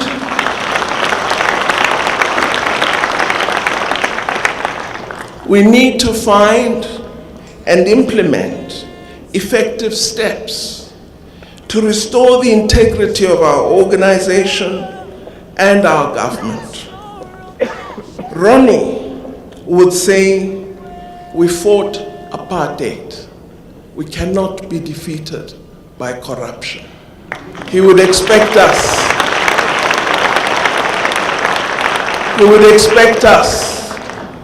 to get it right, because what Ronnie was about is getting things done, getting things right. Robala ka kgotso, Msimane wa rona. I thank you very much, and our deepest condolences to the family. My father was a very, very great man, and still is a great man. The only thing we can do to remember him is carry on living the way he lived his life. I have very, very fond memories of my dad. One that was reminded me the other day was the garage. He had a tab at every garage. The guy who when I was there reminded me that day, your dad owes me for cigarettes, because he didn't like going inside. He would just stop and say, "Hey, kisam," and he would just leave.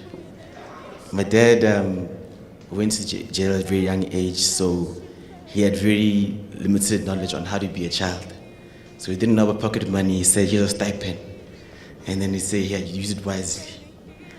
But one thing I learned from him is how to love people, to be very, very honest, and to never ever ask for things because people want things back. And just to be a very honorable person. And I thank you all for coming here to remember him, and just thank you for everything.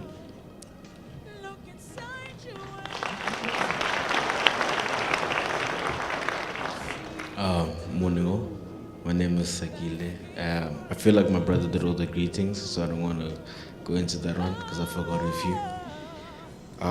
One thing I respect a lot about my dad is he's a man of honor and honesty.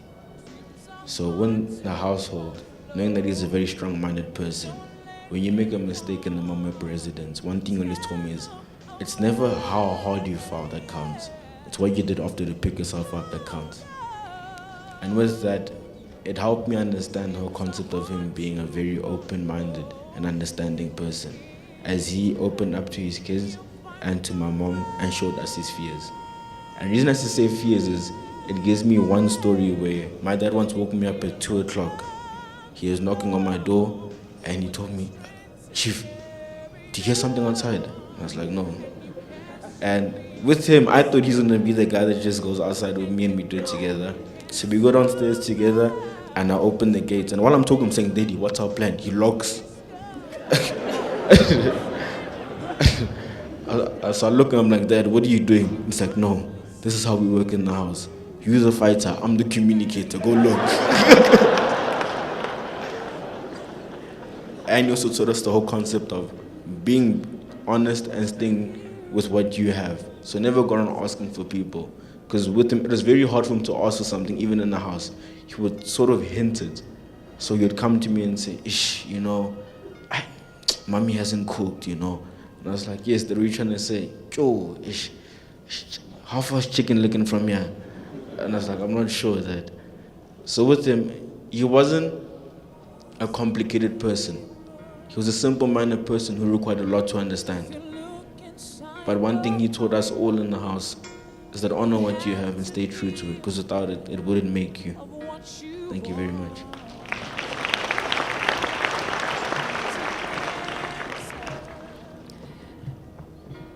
Hi everyone, I'm Muriel.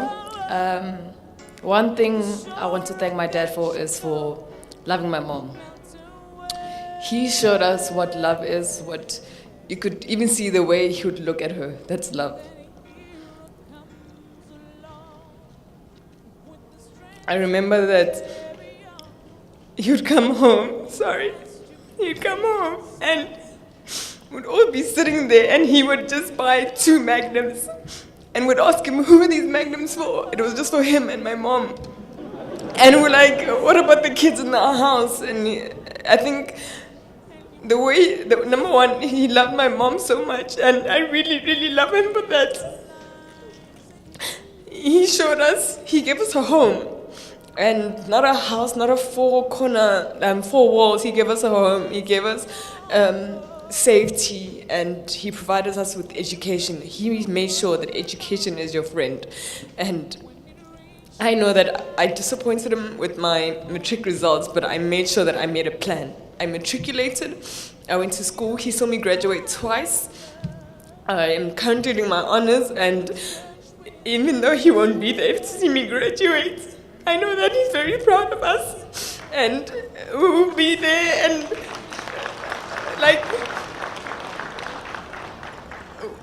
as my siblings, we love each other even more because of him. He would make us be in the house, but not in his room, because he wants to be with my mom. As long as we're together downstairs, that's what he wanted. So we got to bond, we got to be together, and we got to just see a different side. Because I remember even when I get stopped by Metro Police, they would tell me a message and say, go and tell your dad this, or we don't like this, and maybe improve in this department. And I would refuse and tell them that the man I see at home is not an ANC man, he's not a comrade, he's my father. So I will not pass on your message, because when we're at home, it is our time. It is our bonding time, and we got to be a family and just hold each other's hands and just love each other. So I want to thank him for being a very strong man and loving us and providing us with education, and just loving my mother and just making sure that everything goes right for us at home. So thank you.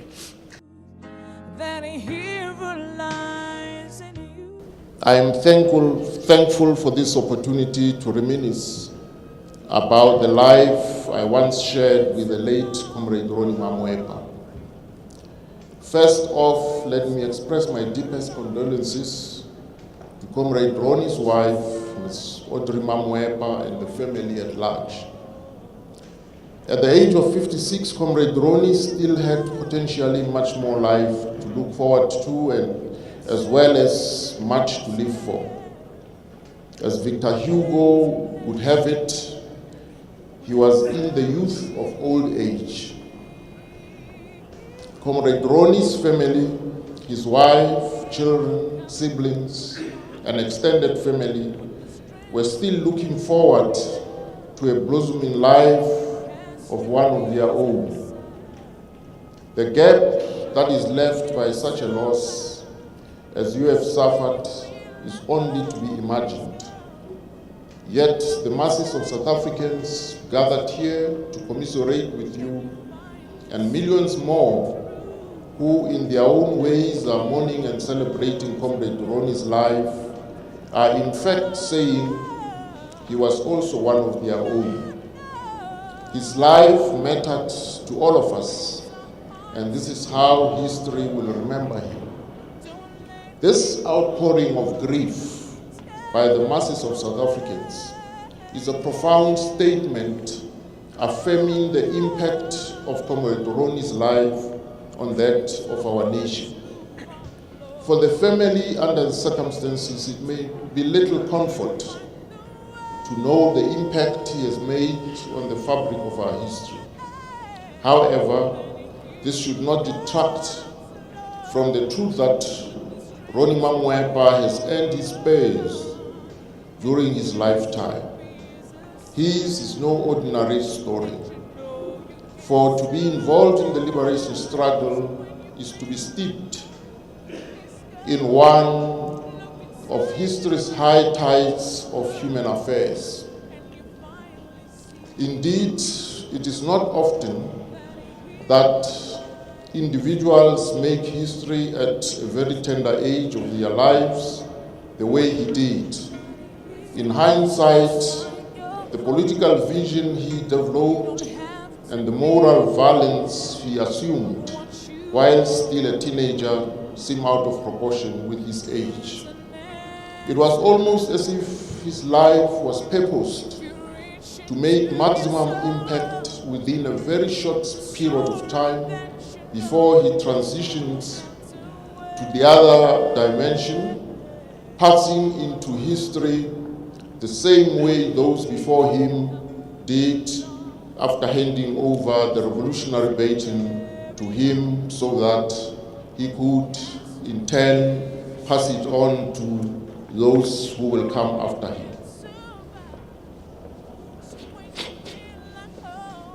Some of those elders, after whom he had come, welcomed him and his fellow youthful comrades to Robben Island in 1980.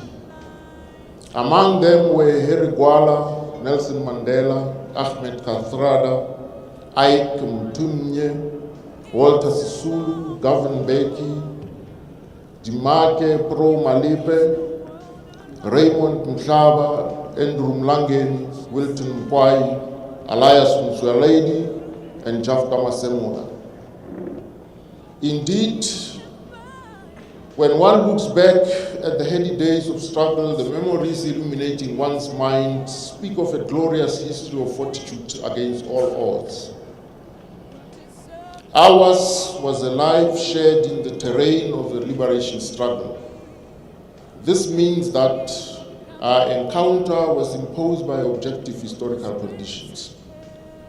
While a moment like this offers us an opportunity to celebrate the good and meaningful life Comrade Ronnie lived during his days in this veil of tears, those who got to know him during the days of his life cannot help but succumb to the intruding pain of loss. I will confess to be among those in whom Ronnie's passing has triggered life-deep melancholy. Mortality has once again reduced us to the state of brooding contemplation about the fragility of the human condition.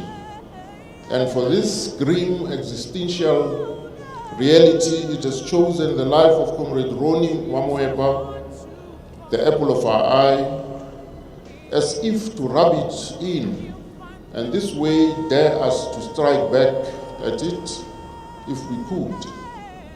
And so the rivers of pain run even deeper. This is all the more so when the mourned was once flesh and blood, with whom one shared daily existence across the spectrum of human emotion. The philosophical filiation that bonded me and Comrade Ronnie during the time that tested the human soul in our history accentuates the vivid memories that one will live to cherish. My chance encounter with Comrade Ronnie was of course behind bars, a desolate social space meant to wither the human spirit. Yet, even under the most insufferable social conditions, innate dynamism has always enabled the human personality to blossom within whatever given narrow and confined spaces. Comrade Ronnie was among the few that could excite uproarious laughter, even when deep inside one harbored a sinking feeling of despondency. An enlivening presence on our collective consciousness, his presence lit up the surroundings and uplifted us in many ways. Our inherent spirit to be free as a species does not allow external domination the absolute powers to arbitrarily define all subtle dimensions of our social existence. Even within conditions of oppression, humans still find a way to reclaim who they are. And so it was with the social life of Comrade Ronnie, a dynamic, exuberant, and expansive character that belied the suffocation of prison life. Comrade Ronnie was always and everywhere the life and soul of the party.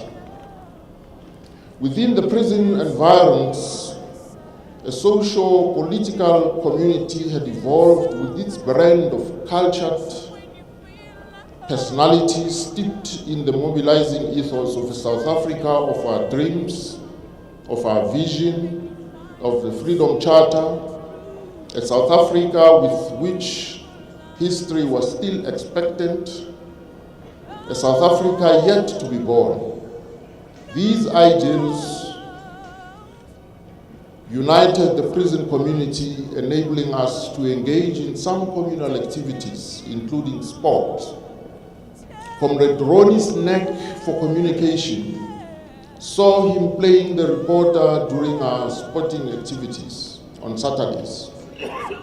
While he was not given to sportsmanship, he would make up for this by playing the journalist, covering the game and interviewing the players and spectators after the game, all the time wielding a makeshift microphone with a cameraman in tow with a makeshift make-believe camera fashioned out of odds and ends. By all accounts, he was the salt of the earth, if there ever was one. His huge appetite for life helped dissipate the blanket of gloominess hanging over prison life and folding its residents into a shroud of unending despair. What prison life was meant to do to a political prisoner was at once empty them of pre-existing content as well as reduce them to a broken soul, pliantly receptive to the given order of things, not only as natural but desirable. Such prison conditions are historically known to wear down even the most hardened of political leaders, breaking down resistance of formidable personalities and even turning individuals against the very philosophical tenets that defined their struggles. To emerge intact from this contrived social environment presupposed impermeable revolutionary spirit lodging in an elastic personality. I would contend that Comrade Ronnie fitted this bill of particulars. When one considers the tender age at which he plunged himself into revolutionary politics, the many cases where young developing minds were easily overwhelmed by the juggernaut of state power that turned them against their own ideals, matters assume an even clearer perspective. Comrade Ronnie defied the Cimmerian darkness into which his jailers had cast him with his contagious laughter, his infectious smile, his magnetic personality, and most of all, his lucid mind and redoubtable spirit.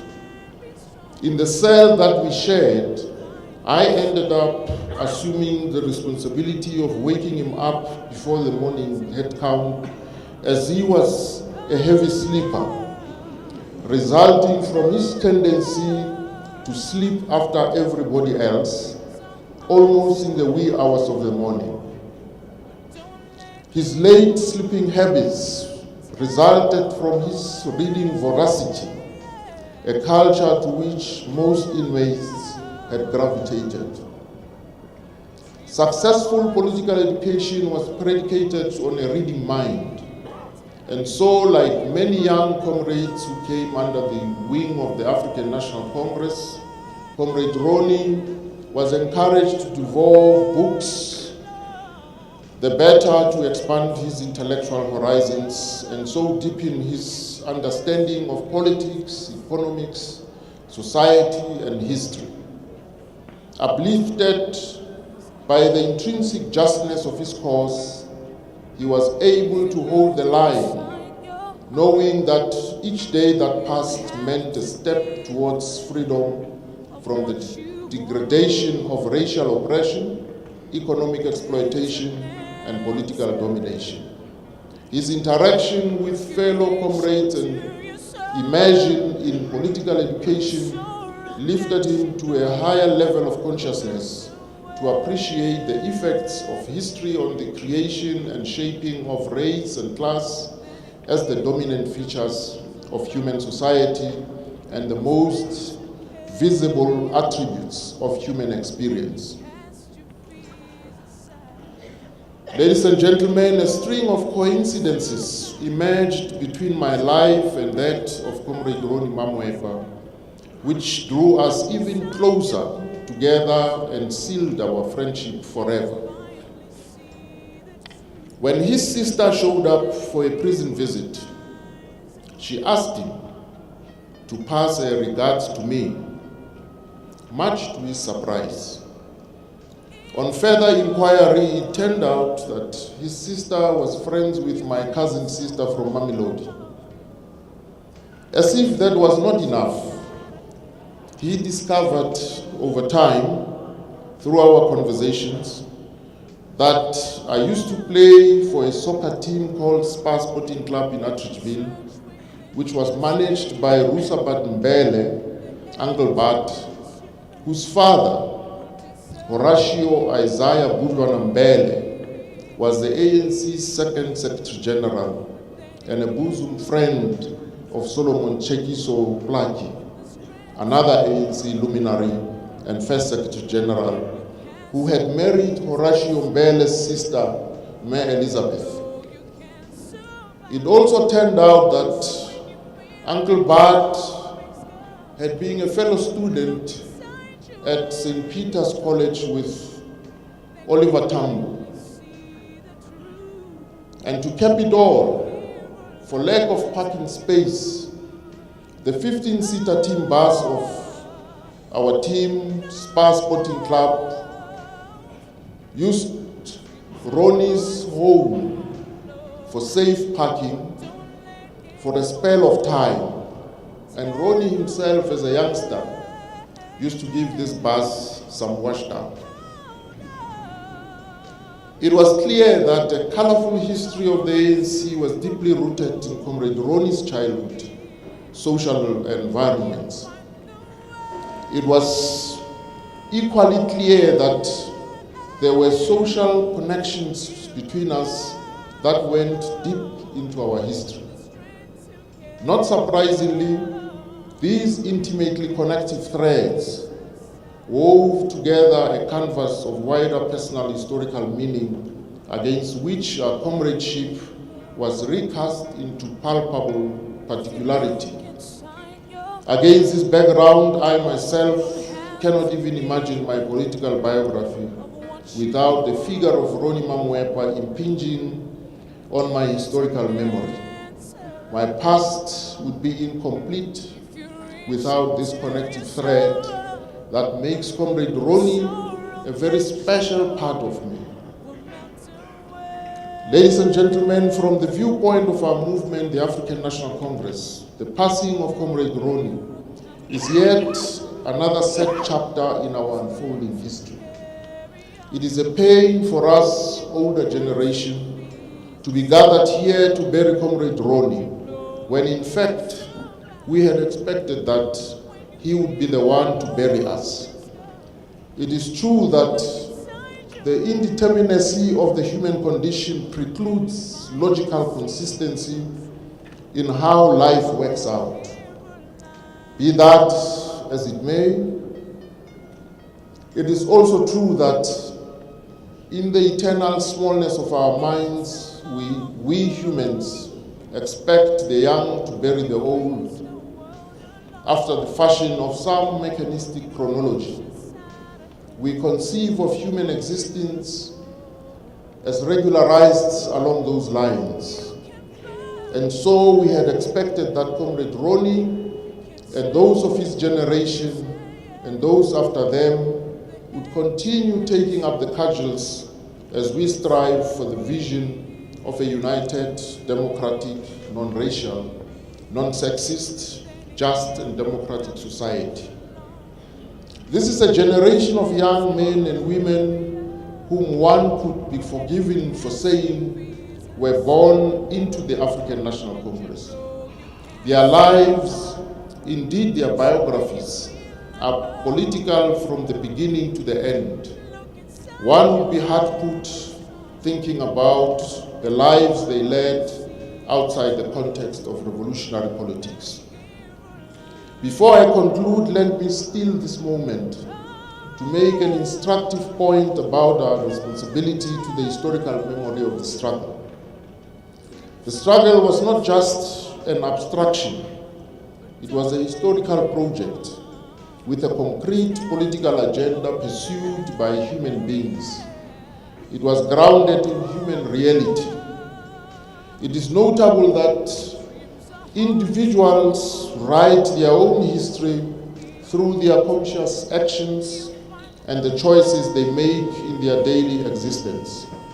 However, there is a need to record the history of the struggle and its cast of actors by, among others, the South African intellectuals, artists, scholars, and journalists. Failure to do this amounts to an injustice to our collective historical memory. Reminiscing about Comrade Ronnie, as I've tried to do, in the funerary context is neither enough nor does it do justice to the historical memory of the struggles of which Comrade Ronnie was such an illustrious part. It is the duty of the current crop of intellectuals, including revolutionary intellectuals, especially the youth of our country and the ANC in particular, to capture this history. It is a revolutionary imperative. Through both academic and popular modes of historiography, we face this challenge to write our own history as a tribute to the conscious historical actors such as Comrade Ronnie. Not only that, to write down your history is to both reclaim and own your past and therefore define your future consciously. Writing about one's past amounts to the construction of one's historical personality. It is not only a matter of conscious agency, but subjective becoming. We cannot make sense of the present until we impose structure and meaning on the past as a historical category. No less a figure than Antonio Gramsci tells us that, and I quote, "History is always contemporary, that is to say, political," close quote. We owe it to the current generations of our country to provide them with the conceptual tools to understand the historical imperatives that shaped our nation. At the material and consciousness levels, the past both configures and is rooted in the historical present through deeper yet imperceptible historical processes. Confronting the embedded shadow of the historical past in the present is predicated on a historicized comprehension of our past. In conclusion, program directors, let me reiterate the scale of loss we all suffered at the passing on of Comrade Ronnie Mamoepa. All of us, the family, the ANC, the presidency, friends and comrades, the community of Tshwane and South Africans as a whole, are all the poorer for it. Those who were lucky enough to know him in person would have been struck by the fact that he was a pleasant human being. He was humble, personable, to a fault as well as down to earth. In simple terms, he was truly every brother. There is no doubt that his impeccable moral, ethical, and revolutionary credentials ennobled the cause of the struggle.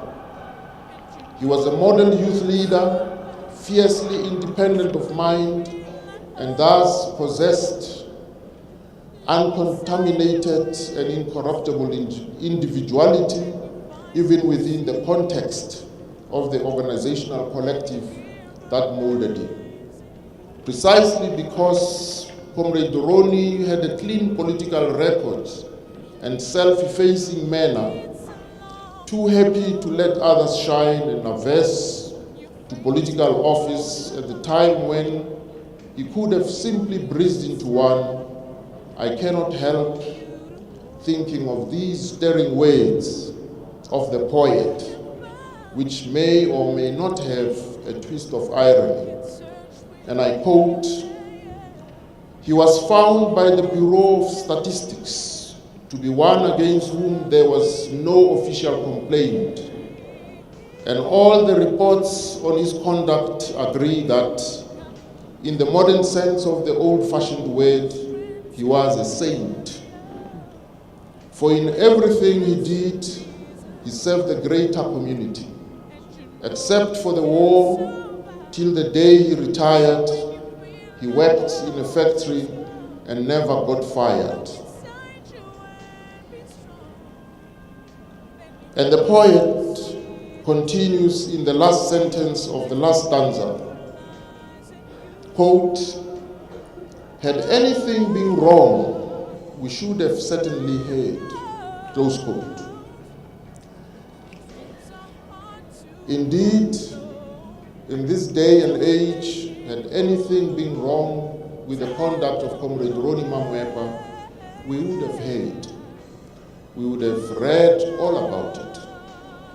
Thankfully, what the name of Ronnie Mamoepa will always evoke in our minds is that of an image of a commanding figure, larger than life, radiating an air of magnificence. Farewell, my brother. Farewell, compatriot. Fellow revolutionary. You have had your run, and for this memories abound. What else could possibly be there to say still? Mother. Strong.